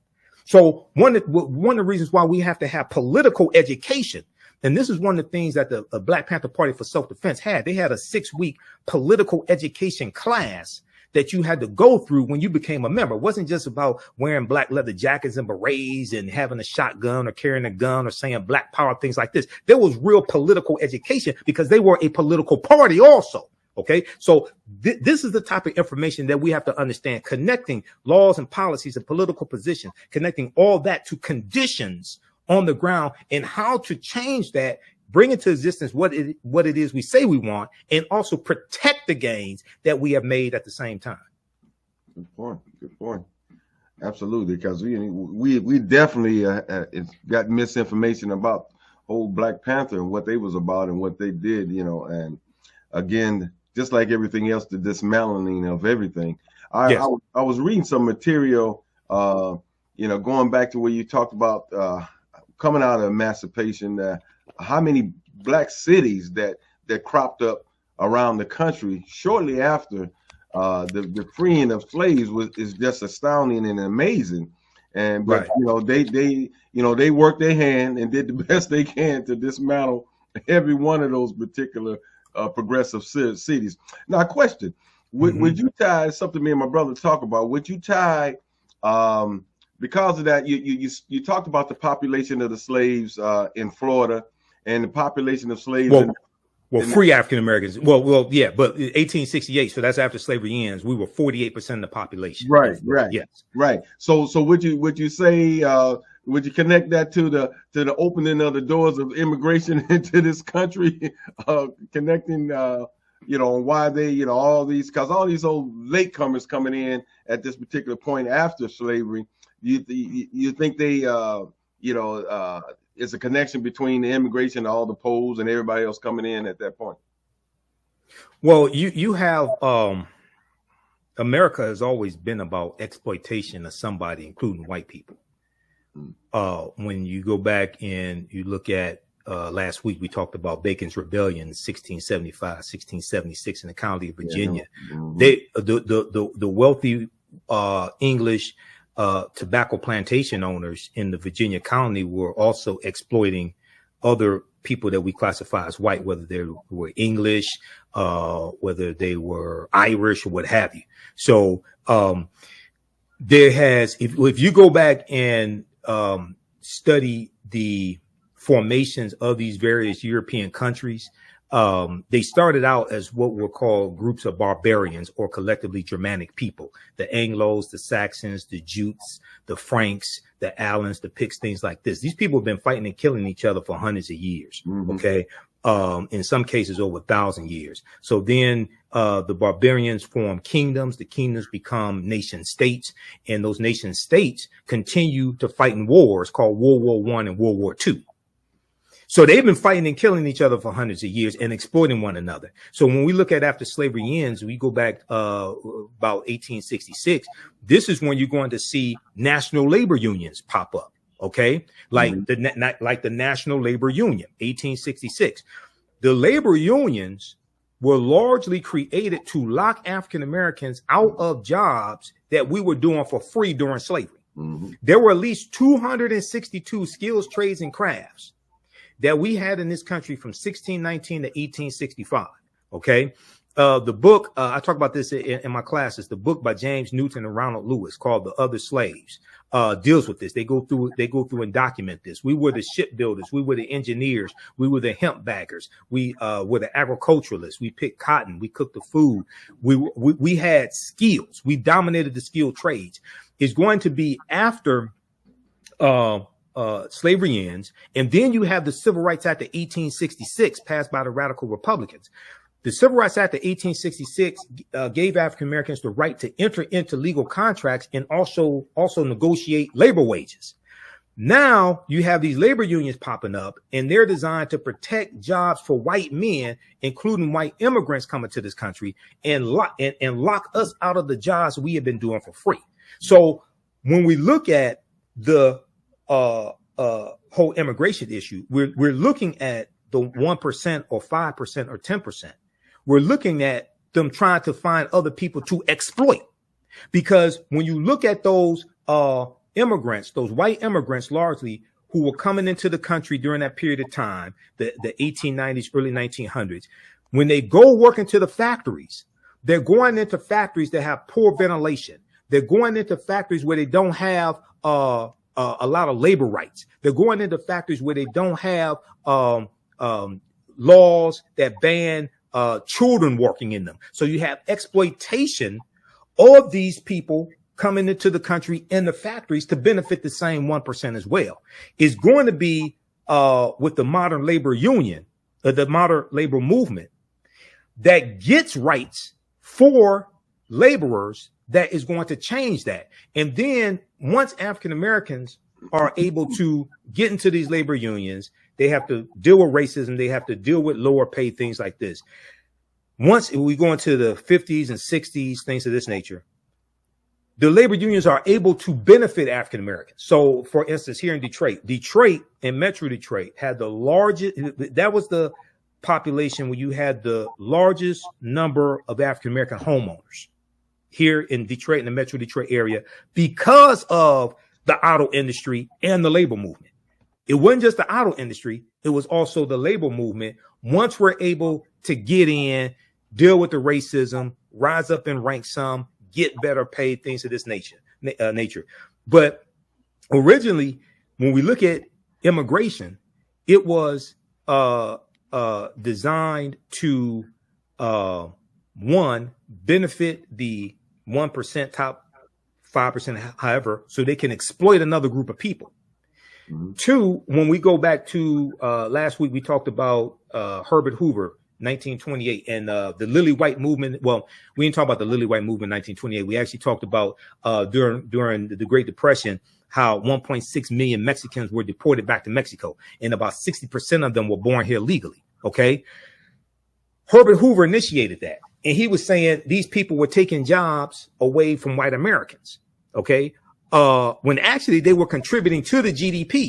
But because of, you have this tension, and you have a fear of the browning of America, and we can even talk about it going back to even at that time. White people have always looked, well, some white people have always looked at other non-white people as taking something away from them. Absolutely. And these people didn't earn it. These people want a handout, things like this, right? Those Mexicans were contributing to the growth of the economy, and actually the vegetation that they pick and the money that they spend at grocery stores, things of this nature, actually created demand for jobs. But they were targeted, and Herbert Hoover and other white people were saying, oh, no, they're taking jobs away from white people, so we're going to deport them.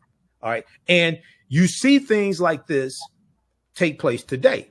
All right. Now, like I said last week, yeah, you need new immigration laws. OK, you need to reduce the amount of time that people can stay here waiting for claiming political asylum. OK, because they can stay here 6-7 years. And then probably about 90% of people claiming political asylum end up getting deported anyway, because they don't qualify for it. But it takes so long for that to be determined that they can be here 6-7 years or so. OK, and the other thing that gets left out of this conversation is that even when it comes to undocumented immigrants. All right. About 40% of people who get classified as undocumented came here legally but overstayed visas. So there's like two main classifications of quote unquote undocumented.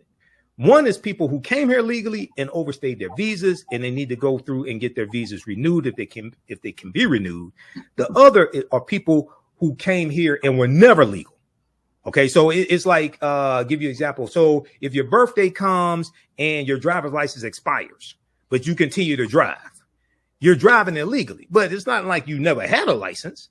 You need to go get it renewed. Okay, as long as you don't have any tickets or suspended license, things like this, right?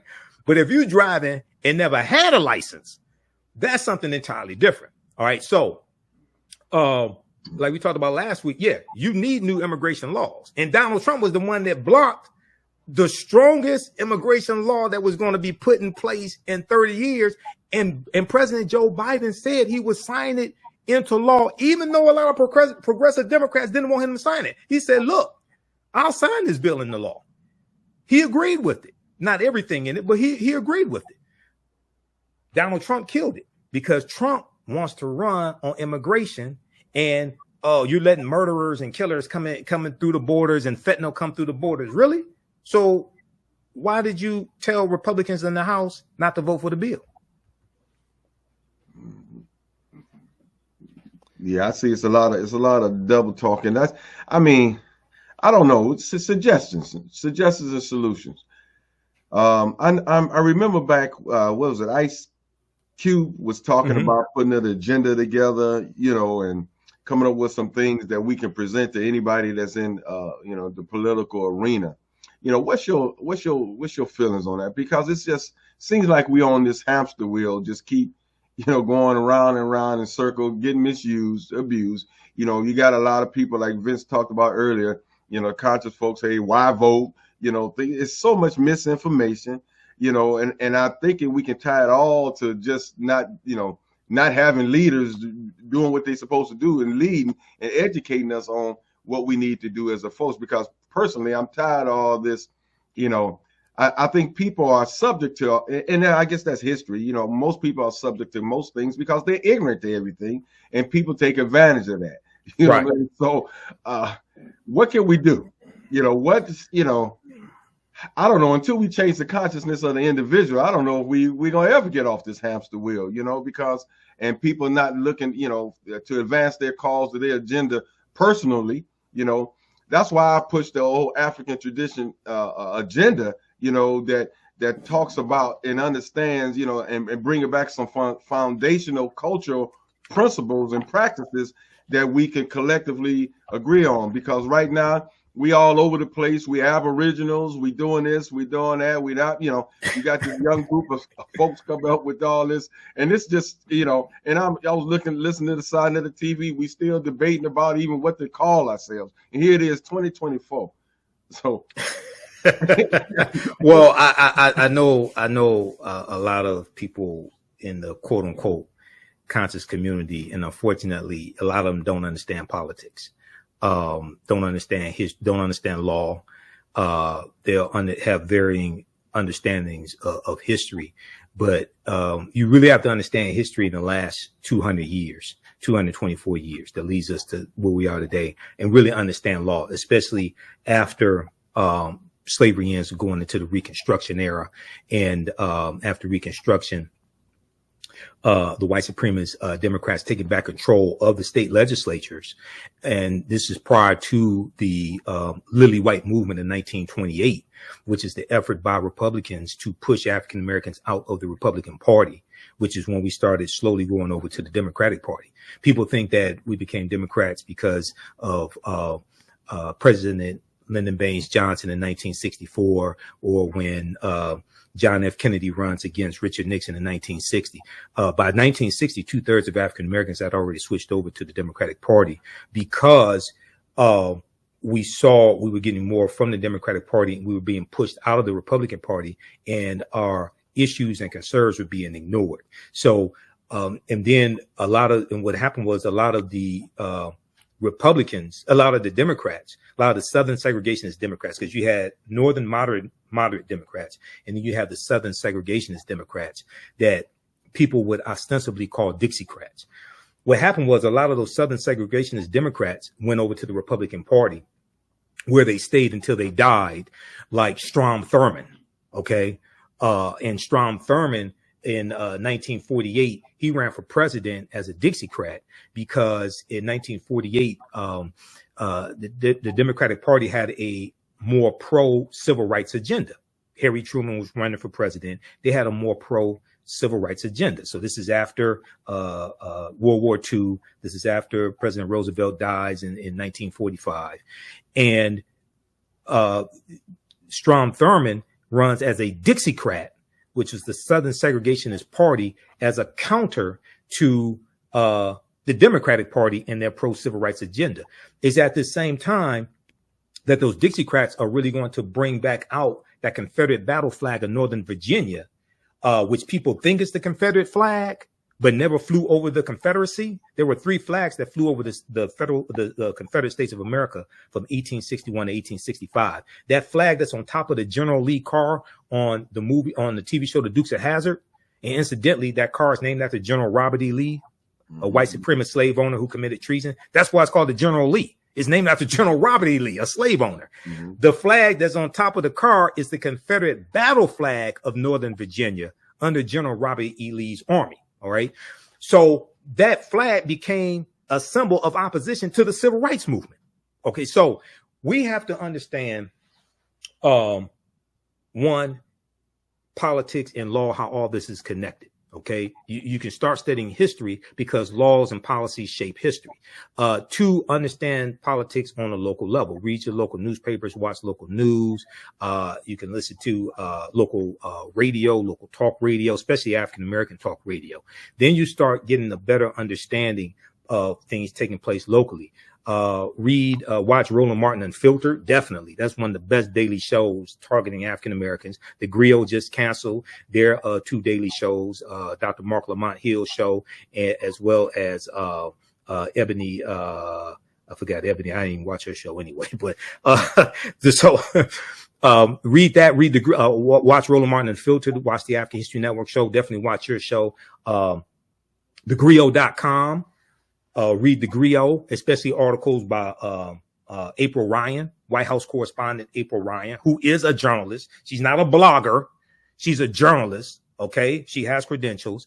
News1.com, but NBC News, ABC, CBS, CBS News, read their websites, the news they have there. Wall Street Journal, New York Times. I monitor about 35 news sources on a daily basis. Okay. I've been doing this 14 years, been in media 14 years, hosting the African History Network show for 14 years. So I have to do extensive research to be able to talk about the topics that I talk about on my show, even before I got on Roland Martin Unfiltered, October 2020. We talked about Ice Cube's agenda for Black Americans. Ice Cube had good intentions. He was in way over his head. Okay. The first thing Ice Cube didn't know is that race-based policies are illegal at the federal level based upon Title VI of the 1964 Civil Rights Act, Section 601, non-discrimination of federally assisted programs. He meant well, okay? He was way over his head, didn't have a clear understanding of politics and really how to bring all this into fruition. And you have to really understand history and the laws and policies put in place to understand what needs to be reversed, okay? You're going to have a combination. It's not going to be just one agenda. It's not going to. What I mean by that is you're going to have different groups, different organizations, different coalitions pushing numerous agendas to a presidential candidate. The presidential candidate takes all of that, including policies pushed to them by the Congressional Black Caucus, and puts together and crafts their policies based upon a combination of all those agendas. I know people, and Dr. Claude Anderson is one of my teachers. I've known Dr. Claude Anderson for years, interviewed him a number of times on the African History Network show. When he and I talk, we argue like an old married couple. And at the end of the conversation, usually he's forced to agree with me because I present facts and evidence. So a lot of people say, well, we need one agenda for Black people. There's never been a time in the history of this country with all the leaders we've had that African Americans agreed on one agenda. Okay, that's not going to happen. White people don't even agree on one agenda. That's not going to happen. What you can do is you can have different agendas, and people work in their different organizations on the city, county, state, and federal level. You can also have input into overall agendas that a presidential candidate has or what have you. But the fight really, the election is the end of one process and the beginning of another process. Okay, and somebody just posted Ice Cube met with Dr. Claude Anderson. I know, because I talked to Dr. Claude Anderson about it. I had back channel conversation. I know. I already know that. Yeah. And Ice Cube was still over his head. He meant well. Okay. I think there is a place for some entertainers who are knowledgeable of history, economics, law, and politics to play when it comes to politics. Craft and policy is not it, unless you have experience in craft and policy. Craft and policy is not it. Okay.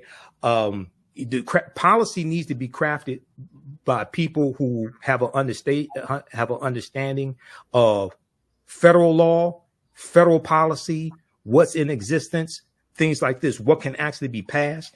You need that. You need historians. You need political scientists. You need legal experts, etc. Okay. And you're going to need grassroots people. I would think you need some grassroots people also that have a track record in actually getting things implemented and actually being on the ground also, because you're going to need that grassroots to be able to get this information out to people. But people just looking for just one agenda or something like that, it's not going to be just one agenda, because African Americans are not a monolith. Now, if we had a better understanding of history, we would have more commonality.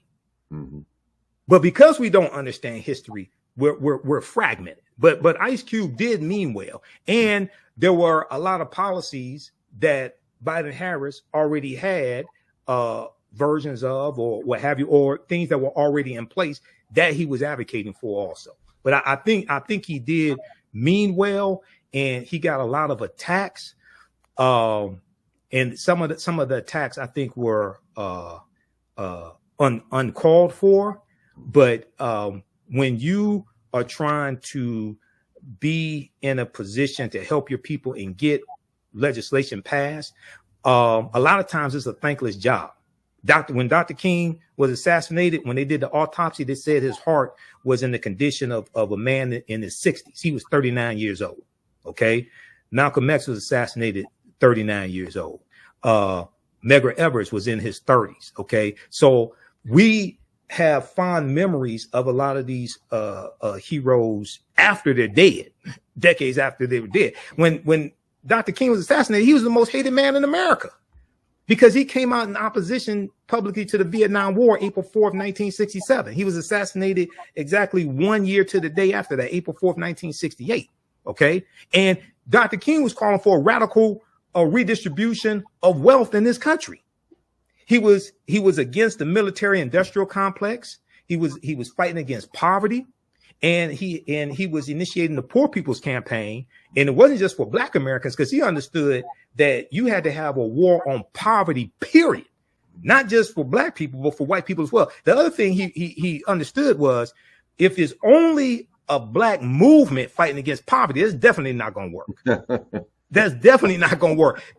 It's going to have to be multiracial. Right, and right. There was an interview he did with NBC News. It's about 27 minutes. It was in 1968. 1967. It was 11 months before he was assassinated. So it was like May, I think, of 1967.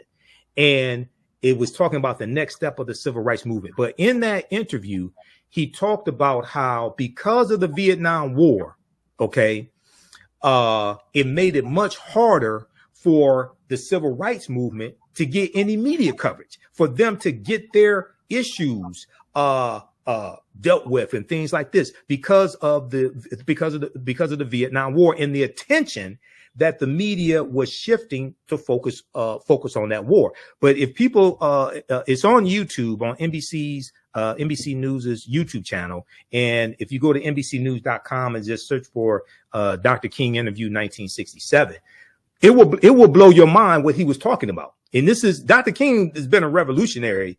He was a revolutionary even during the Montgomery bus boycott. People think, oh, he just became revolutionary in 68. No, he didn't. You haven't been. He wrote 5 books. You haven't been paying attention to him. He was a revolutionary even during the Montgomery bus boycott. Okay. And this dovetails to Malcolm and Dr. King. Their ideologies were converging toward the end of both their lives. Okay. Even more so converging. Malcolm, July 31st, 1963, the month before the March on Washington, Malcolm sends a letter to the leading civil rights leaders, including Dr. King, requesting a meeting with them and inviting them to come to Harlem, New York, for a meeting. And I think it was going to take place in August of 63. And he said, we have to find a common solution to a common problem posed by a common enemy. Malcolm was calling for a unification of the civil rights leaders and their followers. Now, this is why he's still in the Nation of Islam. All right. Now, Dr. King didn't respond. But we do know that, one, Malcolm meets with Coretta Scott King in early 1965. He goes to Selma. He wants to meet with Dr. King. Dr. King's in jail. Okay. And this is during the Selma to Montgomery campaign. Malcolm meets with Coretta Scott King. We also know that in February of 1966, Dr. King meets with Elijah Muhammad. Dr. King and Coretta Scott King go to the Honorable Elijah Muhammad's house in Chicago, and Dr. King meets with Elijah Muhammad. And Dr. King and Muhammad Ali had a friendship as well. And there's an interview that they did together in 1967, and there's a clip of it from the Associated Press on YouTube. And I showed this in some of my lectures. And they're talking about, it's right after the interview, it's right after the meeting that they had. They talk about their opposition to the Vietnam War. They talk about how they do see eye to eye on a number of issues, but disagree on other issues. And Muhammad Ali says at the end of that interview, he said, we're still brothers. And he puts his arm around Dr. King. On page 133 of Dr. King's last book, Where Do We Go From Here? Chaos or Community? Dr. King praises the Nation of Islam.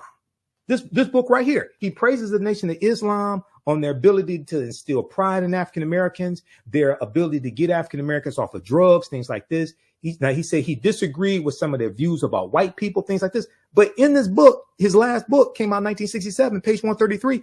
He praises the Nation of Islam. Why aren't we taught about any of this stuff? Or most of it? Why aren't we taught about this? There has always been a concerted effort from the 1% or 5% to divide African Americans, to keep us divided, keep us fighting against one another.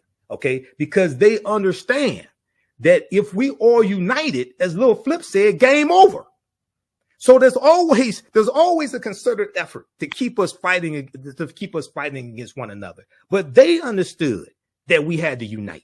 They understood that we had to put those differences aside. When Malcolm leads the Nation of Islam, there was a meeting, the documentary, Make It Plain. The documentary Make It Plain about Malcolm X. They talk about a meeting that took place in the documentary. They said it was Juanita Portier's house, which was one of Sidney Poitier's wives. Professor James Small, who knew Malcolm, he told me it wasn't at Juanita Portier's house. It was somewhere else, but the meeting took place. It was the leading civil rights leaders. Dr. King couldn't make it. He did send a surrogate. It was a meeting with Malcolm X so that they could put all their differences on the table and work together. Why aren't we taught about this? Okay. When was that again? That was it had to be 1964. It's after Malcolm leads the Nation of Islam. The documentary Make It Plain is on YouTube. They talk about this meeting that took place after Malcolm left. Because I told you, Malcolm joins the Nation of Islam.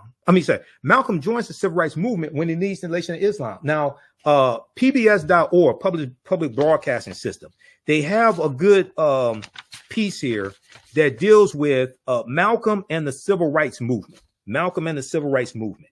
And they talk about Malcolm changing his tone on the civil rights movement. He comes out in support of the Civil Rights Act of 1964. Okay. Now, he is not sure if they can get everything enforced that is on that they're proposing, but he said he agrees this is something that's definitely needed and more. But in here they talk about I want to see if I can find that piece there, but they deal with this in the documentary Make It Plain, the meeting that took place. And the other thing is, like I said, a lot of people don't know that Dr. King met with Elijah Muhammad February 24th, February 1966. The Nation of Islam on their website, NOI.org, they have an article about that, and they have the picture of the two meeting. Okay, so if we had a better understanding of Dr. King, Malcolm X, Elijah Muhammad, Muhammad Ali, put aside their differences, okay, generally speaking, they realized that African Americans had to unite. Marcus Garvey, okay, we understood that we had to put aside our differences and unite. And as Malcolm put it, he said we have to find a common solution to a common problem posed by a common enemy. There was an article, I'll pull it up, and you can go to the next topic if you want. But yes. there was an article from too, Michael. You can share your okay. Okay, I'm gonna pull up this article here from the Washington Post, and I talk about it usually each year. This deals with the day Dr. King met Malcolm X. Okay, and it's written by Deneen L. Brown for the Washington Post, January 14, 2018. Deneen L. Brown writes some really, really good articles.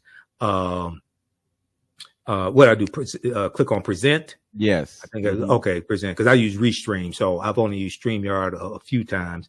Okay, screen sharing. Okay, share screen. Okay, let's try this here.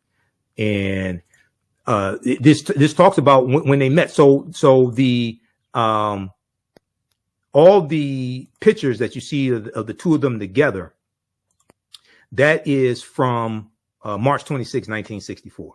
Okay, yeah, you have to hit present. Okay, let me see. Your browser is about. Let me see. Let me try this again. Share screen, and screen sharing is easiest with two monitors. Okay, screen sharing. Okay, just click on share screen, and it should say, oh, okay, button says StreamYard Mozilla. I think I need StreamYard Mozilla. Okay, I think this is it here. There you go. Okay, sharing the screen. Okay, there we go. What am I doing wrong? It's showing it. Okay, it's showing it. Hold on, I'm doing something wrong. But that's the article there. Maybe you could pull it up. I could post it here. Maybe you could pull it up on the screen. Yeah, if you post it, I can pull it up. Yeah, but this article here, Malcolm said, so it was March 26, 1964, U.S. Senate debate over the Civil Rights Act of 64. Malcolm tells Dr. King, I'm throwing myself into the heart of the civil rights struggle. I'm throwing myself into the heart of the civil rights struggle. And this is what Malcolm does. They were trying to meet again in 1965, but Malcolm was assassinated February 21st, 1965. Basically, the month after he, I think it was January 65, he meets with Coretta Scott King. He's assassinated the next year. But if we really studied the trajectory of both of their lives and then understand history after they're assassinated, because the party realignment between the two major political parties is completed in 1968 with the election of Richard Nixon, who runs on largely an anti-civil rights platform. He runs on a platform against spending billions of dollars against the war on poverty. He runs against the rebellions taking place across the country, like Detroit Rebellion, 1967, things of this nature, Newark, New Jersey, and not wanting to deal with the root cause of the rebellions as well. Richard Nixon runs against a backlash of all this and wins 1968. Okay, then is reelected in 1972.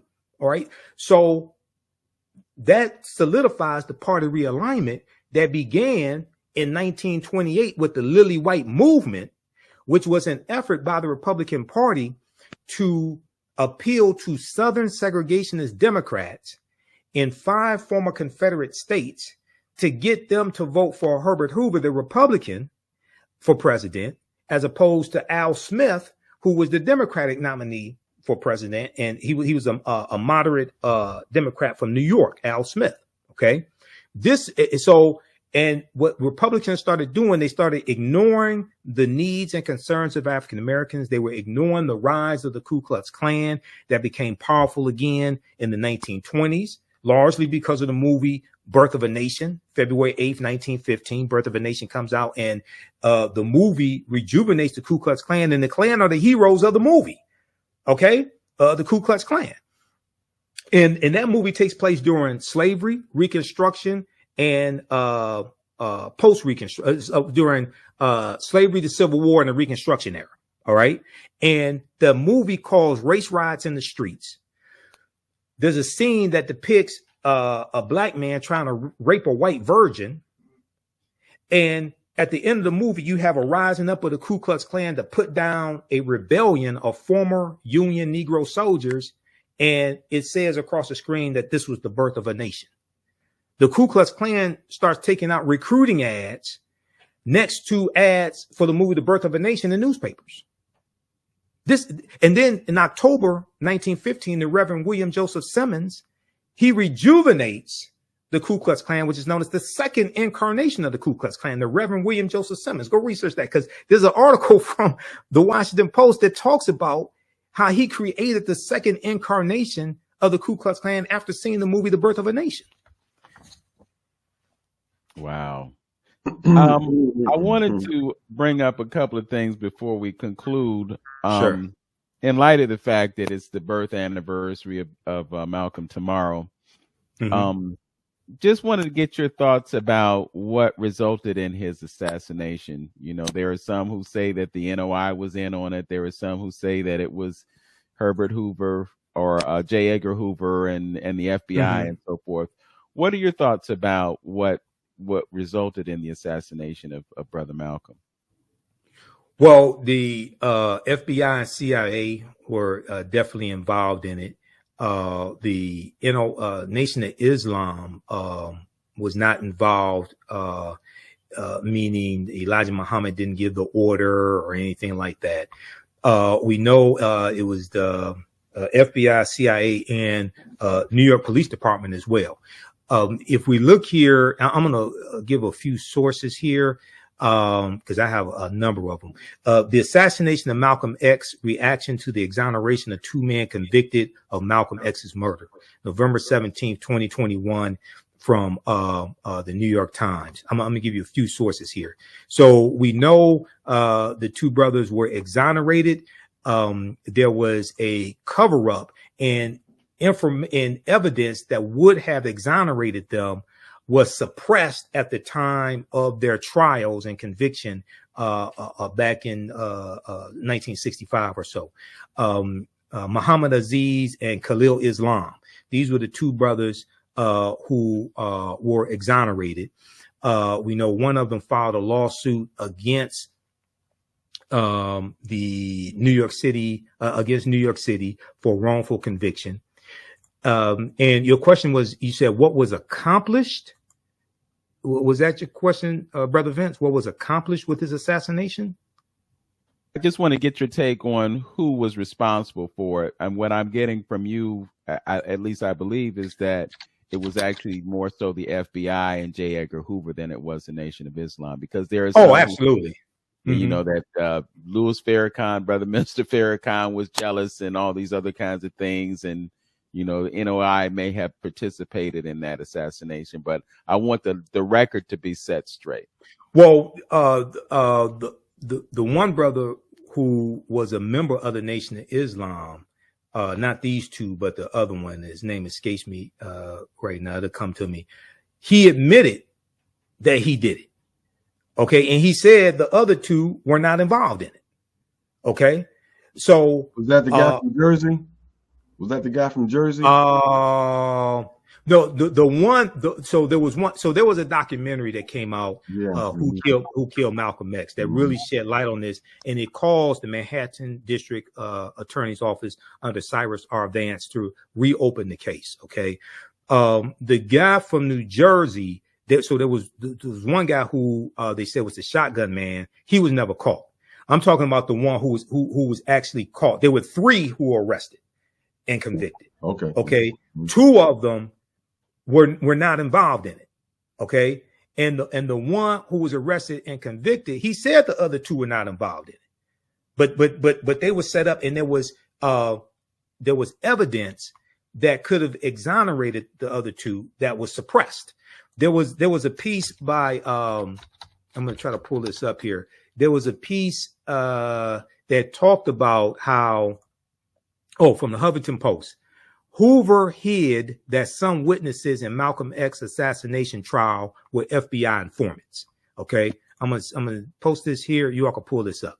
So there's overwhelming evidence of a cover up here, and we know that the New York City Police Department was not present at the Audubon Ballroom like they normally were when Malcolm X gave speeches, things of this nature. And there was a piece from face-to-faceafrica.com, and others have it also. This deals with Eugene Roberts. Okay, the little known story of Eugene Roberts, the Black NYPD secret agent who infiltrated Malcolm X's inner security and the Black Panther Party. Okay, Eugene Roberts. Now, in the I think it's in the second Eyes on the Prize series, the one that deals with like 1965 to the 1980s. If I remember correctly, Eugene Roberts is interviewed in there. Okay, because the second Eyes on the Prize series is even more powerful than the first one. The second Eyes on the Prize series interviews Kwame Ture, Stokely Carmichael. They talk about the Deacons for Defense and Justice. They talk about Malcolm X. Whereas in the first Eyes on the Prize series that deals with history from about 1955, starting with the lynching of Emmett Till, August 28, 1955, through the passing of the Voting Rights Act in 1965. They really don't deal with the armed resistance. They mention Malcolm X about 90 seconds in that first Eyes on the Prize series. That second one gets really deeper into all this. And also it deals with how the civil rights movement was really not a nonviolent movement. And if you read the book by Professor Charles E. Cobb Jr., this book here, this Nonviolent Stuff Will Get You Killed, this deals with the whole history of armed resistance during the civil rights movement. And Professor Charles E. Cobb Jr. Was a field secretary for SNCC, Student Nonviolent Coordinating Committee, for 5 years, working in rural Mississippi to organize African Americans to register to vote, and dealing with getting the right to vote. And he said, when they came from the north, went down south. He said when they first went down there, he said black people down south said, we know you're nonviolent, but we're not. And we're not going to let these white people kill you. And he said that whenever they stayed at somebody's house, the African Americans' house down in the south, he said they always had guns. There was a shotgun over the fireplace.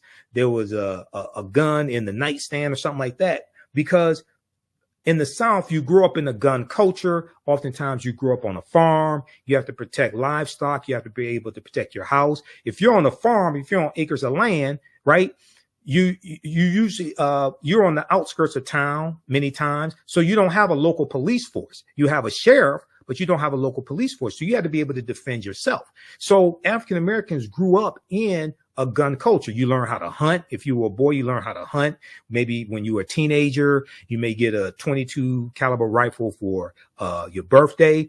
So this book documents the armed resistance throughout the civil rights movement, even the armed resistance protecting Dr. King when the Deacons for Defense and Justice were providing security for Dr. King. They talk about how there's a situation where you had Thurgood Marshall, and how carloads of black men showed up to protect Thurgood Marshall, and they're armed with guns. You have they talk about Fannie Lou Hamer, how she owned guns. Medgar Evers owned gun.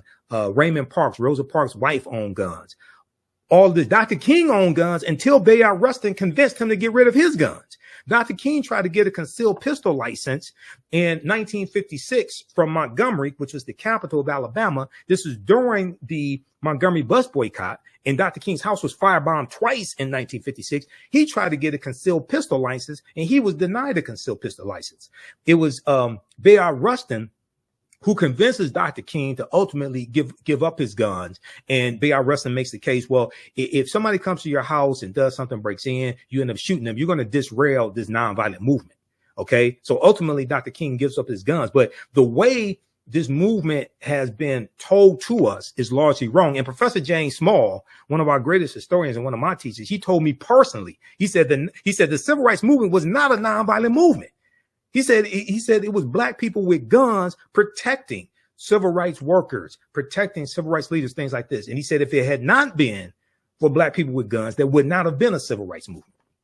Yes, thank you for that. One other thing that I wanted to get to was Juneteenth. I had promised the folks that we would discuss that. So just wanted to get your thoughts on it. There are some folks who embrace it as a holiday. There are some who say that, you know, it's kind of been exploited and appropriated. What are your thoughts about Juneteenth as we commemorate it here in the United States? Well, absolutely. First of all, we've been commemorating Juneteenth for decades before it became a federal holiday. In 2022, it became a federal holiday. It passed Congress, finally signed into law by President Joe Biden. It's the only federal holiday that recognizes slavery. The only federal holiday that recognizes slavery. So when I talk about Juneteenth, and people can contact me if they want me to do a virtual presentation for the Juneteenth celebration, what have you, we have to protect the history of Juneteenth and correct the history of Juneteenth. We have to protect the history of Juneteenth and correct the history of Juneteenth. It can become a very powerful celebration, and we can use it to educate Americans on a history that Republicans are passing laws to suppress the teaching of that history in the state legislatures and in their respective states and in public schools. We have to understand history, economics, law, and politics. Number one, Juneteenth was not the last day of slavery. Juneteenth commemorates June 19th, 1865, when Major General Gordon Granger goes into Galveston, Texas to deliver General Order Number 3, saying that those enslaved Africans were freed. And this is after General Robert E. Lee surrenders to Ulysses S. Grant, April 9th, 1865 at Appomattox Courthouse in Virginia. Okay. So that effectively ends the Civil War, April 9th, 1865. However, it does not come to an official end till August 1866. Slavery does not officially end until December 18th, 1865, when the 13th Amendment is adopted.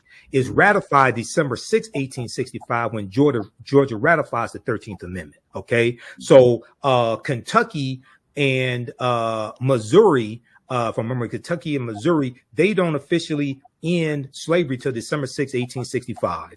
We know that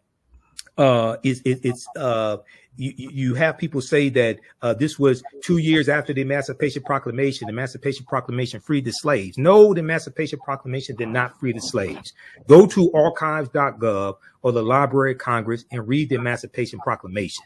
It tells you that only the slaves in territories of rebellion, or those that were a part of the Confederacy, were freed. Those in the border states, Maryland, Missouri, Kentucky, and Delaware, they were allowed to keep their slaves. Maryland did not abolish slavery till November 1st, 1864, after they put it on the ballot. Okay. So it was not the last day of slavery. And you're going to have some slave owners who keep the information or don't free their slaves to the following year, because it took Major General Gordon Granger and his 2,000 Union troops, most of them African-American men. It took them almost a year to go throughout the entire state of Texas and physically take back Texas under control of the Union. It took military force. There were 250,000 enslaved African people in Texas. They all did not get the word on June 19th.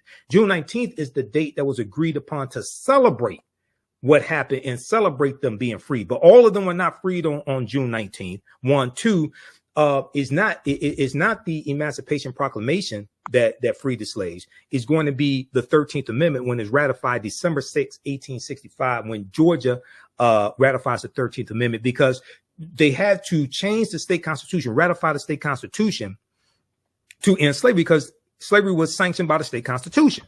Okay, whether you deal with Article 1, Section 9, Clause 1 of the U.S. Constitution, which is what ends the international transatlantic slave trade. They say the earliest that they could, that can end is January 1st, 1808. And that dealt with bringing Africans into the country to enslave them. That played a part in the Amistad case, the United States versus the Amistad, U.S. Supreme Court case of 1841. When you go read that court ruling, the U.S. Supreme Court ruled that it was illegal for the Amistad slave ship to come into U.S. waters because the international transatlantic slave trade had been abolished. Well, that goes back to Article 1, Section 9, Clause 1 of the U.S. Constitution. We know that Article 1, Section 2, Clause 3 of the U.S. Constitution, known as the 3/5 Compromise, and people totally misunderstand that. That wasn't saying black people were 3/5 of a human being.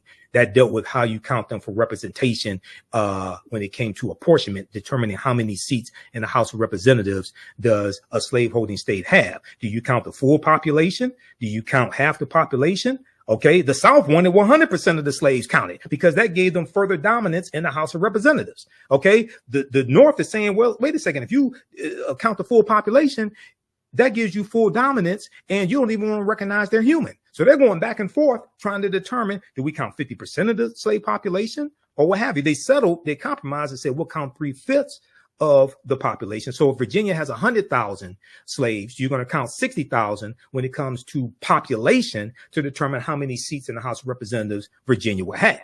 It wasn't saying that this person is 3/5 of a human being. That's a total misunderstanding and not even understanding the argument that's taking place at the Philadelphia Convention in 1787. And then also, just as a footnote, Section 2 of the 14th Amendment, 1868, changed the way the count was taken. So when you read the U.S. Constitution, they have an asterisk there for Article 1, Section 2, Clause 3, and they say that was corrected by Section 2 of the 14th Amendment of 1868. So this is an opportunity. Juneteenth is an opportunity for us to educate America, because Americans are very, very ignorant of history. There was an article that I sent you all, and it says a new report finds that 45 states are failing to teach students about the period that shaped race relations after the Civil War. Now, this is from Time.com, Time Magazine, January 12, 2022, and it talks about how most Americans don't understand the Reconstruction era and how most states are not teaching it either correctly or not teaching it at all. That's 1865 to 1877. You can't understand America today without understanding the Reconstruction era. So Juneteenth gives us an opportunity to educate America on all this history, but also to tie that to the fight for repairing the damage of a legacy of slavery, racism, Jim Crow, segregation, redlining, housing discrimination, structural inequities, what some people collectively call reparations. Okay. Juneteenth gives an opportunity to educate people on that and fight for all those policies and fight for that agenda. But we have to correct the history of Juneteenth and protect the history of Juneteenth. And we cannot let Juneteenth continue to be co-opted by corporations, white corporations, things of this nature. No, we have to have some integrity. You can't just slap Juneteenth on something and sell it, and you haven't been selling all year, or it hasn't been selling. It's just been sitting on your shelf all year. You slap Juneteenth on it. Now this has something to do with Juneteenth. No, we can't allow that to take place. Yeah.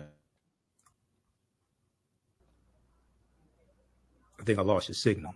Can you hear me? I think you're frozen. Okay. Yeah. There we go. Yeah, it's just so important for us to understand history. I like your acronym HELP. Because it keys on those 4 areas that are so vital. And so, yeah, I'm just glad that we're able to shed light on the truth about Juneteenth. And, just like Kwanzaa has been appropriated, you can go to Walmart and get Kwanzaa gear now and other stores. And they have no affinity to what Kwanzaa really stands for, but they stand to profit. Right. It's always about the money. Brother Michael, we have gotten a serious lesson today. And as I did last week, I'm going to replay this so that I can please do. embellish my notes and try to remember some of the things that you have shared. I want to give you another opportunity to promote the channel. The links that you have shared with us today, I have opened up tabs on my browser so that I can share those. Right. Okay. Look at some of them. I couldn't bring up because I guess it was the New York Times or the other publications. Oh, they have a paywall. Yeah. I have a digital subscription. I spend so much money on digital subscriptions each month for a lot of these news sources here, because some of them aren't free. But so people can visit our website, AfricanHistoryNetwork.com. Follow me on Facebook, The African History Network on Facebook, my personal page, Michael Imhotep, and on YouTube, Michael Imhotep as well, IMHOTEP. And be sure to register for my classes. We have one today, 4 p.m. Eastern Standard Time. Even if you can't join us live, you can go back and watch the replay. So the class is on sale right now. And we deal with thousands of years of history and what leads up to the transatlantic slave trade taking place. The name of the class is Ancient Kemet, one of the original names for Egypt, the Moors, and the Ma'afa, Understanding the Transatlantic Slave Trade. It's a very visual class. We take you throughout history to understand what happened to us, understand our accomplishments and achievements. And today we're going to continue dealing with some of the history of the Moors, and then we get into Christopher Columbus and the African Holocaust, Slavery and the Rise of European Capitalism by Dr. John Henrik Clarke, to see how all this history is connected. The second class that I teach, it deals with Black resistance movements from the Haitian Revolution, U.S. Civil War, Civil Rights Movement, and Black Power Movement, 1800 to 1968. Okay. And that class deals with that period of time, that about 168-year period of time. And I had to create that second class because I realized there was so much information that I wanted to cover during that crucial period of time that I had to create a second class so we can get more in depth into that period from 1800 to 1968, 1970. All right. So we have a bundle pack of courses also you can register for, but join us today. I'll give you more information. Visit our website, AfricanHistoryNetwork.com, AfricanHistoryNetwork.com. The content is PG-13. You can use this with your children. It's not overly graphic. I don't do a lot of cursing, anything like this. This helps us to continue to finance the research, because this is not free to do what I do. It takes a lot of resources to do this and to pay for the services that we need, etc. So this helps us. One of the ways that we're able to finance all this also, because I don't get support from billionaires and foundations and things like that. I don't get that type of support. But thanks, brothers. We get support from you all. So thanks for having me back on. Definitely, bro. All right. Definitely. Well, Sadiqa is here in Cleveland. Sadiqa, yeah. And the classes at my own. Yeah, the class is at my online school, so it's not on social media, so people know. That's why you have to register for it. It's at my online school, the African History Network online school. All right. I was just going to say, Sister Sadiqa lives right around the corner from me, literally. She says she's going to be at your class at 4 o'clock. Oh, thank you, Sadiqa. Thank you. Big shout out to her. Thank you. And you know what, Brother Michael, in all seriousness, yes. What we've got today in the 2 hours and some change that we spent together far exceeds what I got in 12 years of education in the education system when it comes to history. I was asking my history teacher, hey, what about this? What about that? What were Black people doing in the United States in the 20s and the 30s and the 40s? I know about slavery. I know about Reconstruction, but what else is there? Right. Well, unfortunately, university. Go ahead. Well, unfortunately, I'm not sure what period of time this was. Was this in college or high school or elementary school? When was this? I'm a child of the 70s. I was in high school in the 70s and entered the university in 1975 and exited in 1980 and vowed that I would not return because the banking concept of education that Dr. Edward W. Crosby bequeathed to us in the Department of Pan-African Studies at Kent State University back then. But you know, I am mindful and aware of the fact that education is a lifelong process, and really, truly, the most significant education that you receive happens when you leave school. Yeah. Well, some of those teachers previously, 70s, 60s, things like that, some of those teachers didn't know that history themselves. And some of them may have been African American as well. What we did see in the 1960s, and we saw this at Howard University, and the second series of Eyes on the Prize deals with this, is the fight for Black studies programs at universities, at HBCUs, things of this nature. And then in the late 1980s, 89, going to 90, 91, we also saw a fight on university campuses for Africana studies programs, like the fight we saw here in Detroit at Wayne State University, which is why you have an Africana studies program at Wayne State University. It came because of protests. So, and we also saw when we attempted to have African-centered curriculums in independent schools and charter schools here in the U.S. in the late 80s, early 90s, we saw that come under attack as well. Okay, so we have to, the need for African-American history is extremely important. Dr. Carter G. Woodson understood this. He said that our history had to be taught in every school across the country.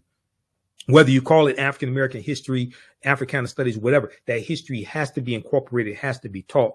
And we also have to fight back on those attempts to suppress that history as well. Like we see in the legislatures, in Florida, in other state legislatures, the anti-critical race theory laws that we see, Oklahoma, Georgia, things of this nature, they are attacking in various ways the teaching of that history because they understand that right knowledge corrects wrong behavior. And and one of the things that they fear also is if white children understand what happened in this country, you're going to have white children rebelling and fighting back against the establishment as well, because the George Floyd protest that took place, it was interracial.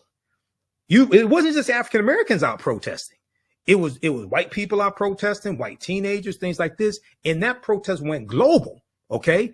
And a lot of things were connected. So people are saying, well, wait a second, the civil rights movement, the modern day civil rights movement in the 1950s and 60s, you had participation from white people in that protest and things like this. And they're saying, hold on, we need to attack the information source that will properly educate them on this history that happened, while at the same time be able to, through law, suppress their ability to vote to change the future. Those attacks on the history and voting rights are not separate. They're combined. Okay. When you can control people's access to information about understanding the past and control their ability to vote to create law and impact law that determines the future, right? I'm telling you, they're trying to wipe us off the political chessboard. That's why the November 2024 election is so important. Presidential election, yes, but also state legislature, governor, city council, mayor, all this is connected. So this is extremely important. I tell people right now it's correct wrong behavior. What you do for yourself, what you do to yourself, and what you allow other people to do to you and get away with is based upon what you think about yourself. What you think about yourself is based upon what you've been taught about yourself. What you've been taught about yourself is based upon everything you've read, heard, and seen about yourself. So right now it's correct wrong behavior. Wakanda forever. It's not over till we win. Yeah. Antonio, if you want to give us the saying that Dr. Qua David Whitaker gave us that you started the show with every Saturday with, give that to us right now. I'm sure you got that from. I mean, what you do for yourself depends on what you think of yourself, and what you think of yourself depends on what you know of yourself, and what you know of yourself depends on what you've been told of yourself. Yes, and then that's where Runoko Rashidi, I think, got it from, because Runoko told me about that. That's where I get my saying from. I'm modified. I got that from Runoko. Yes. Yeah. Runoko got it from Qua David Whitaker here in Cleveland. Not a Kwame of the second. Yes. We're so put together. Blessed. I think they collabed a little bit and got it together. Yes. All right. Well, Brother Michael, once again, congratulations to you on the success of the channel. Thanks, brother. Keep doing what you do. You've definitely got a bevy of students, and you can include me in that bevy of students right now. All right. Absolutely. Everybody register for our online classes, and you can watch them on demand also. You don't have to join us live in class, and you can ask questions in class also with the live text chat also. AfricanHistoryNetwork.com. Thank you, brothers. All right. Appreciate Take care, you, my brother. brother. Good All right, job, Hotel. man. Take care. Thank you. Peace. Peace. Now, if you like this type of information, you can support the African History Network a few ways. Be sure to register for the online history classes that I teach on Saturdays. Ancient Kemet, the Moors, and the Ma'afa, Understand the Transatlantic Slave Trade, what they didn't teach you in school. Visit our website, AfricanHistoryNetwork.com, AfricanHistoryNetwork.com. We deal with thousands of years of history and what leads up to the transatlantic slave trade taking place. This is a 10-week class. We're doing more than 10 weeks this time around. Next classes are Saturday, May 4th, Saturday, May 11th, Saturday, May 18th, and Saturday, May 25th, 2024, 2 p.m. Eastern Standard Time. Click right here to register here for the class. The class is on sale $60, regularly $130. We do the sessions live. All the sessions are archived and recorded. You can go back and watch it any time. So a year from now, 2 years from now, you can still watch the entire course. We have the lesson plan here for the entire course also already laid out, so you can look at the content that we cover. We deal with 80 to 100 articles, and I put together this class. I've been teaching this class on and off since 2017. Okay, I've been studying history 34 years now. Do lectures across the country. Been hosting the African History Network show 14 years, but we look at there's over 200 slides that I put together, 80 to 100 articles that we'll go through and look at. The 15 books that we reference. You don't have to buy any of these books to follow along in class. I'll show you excerpts of the books on the screen usually.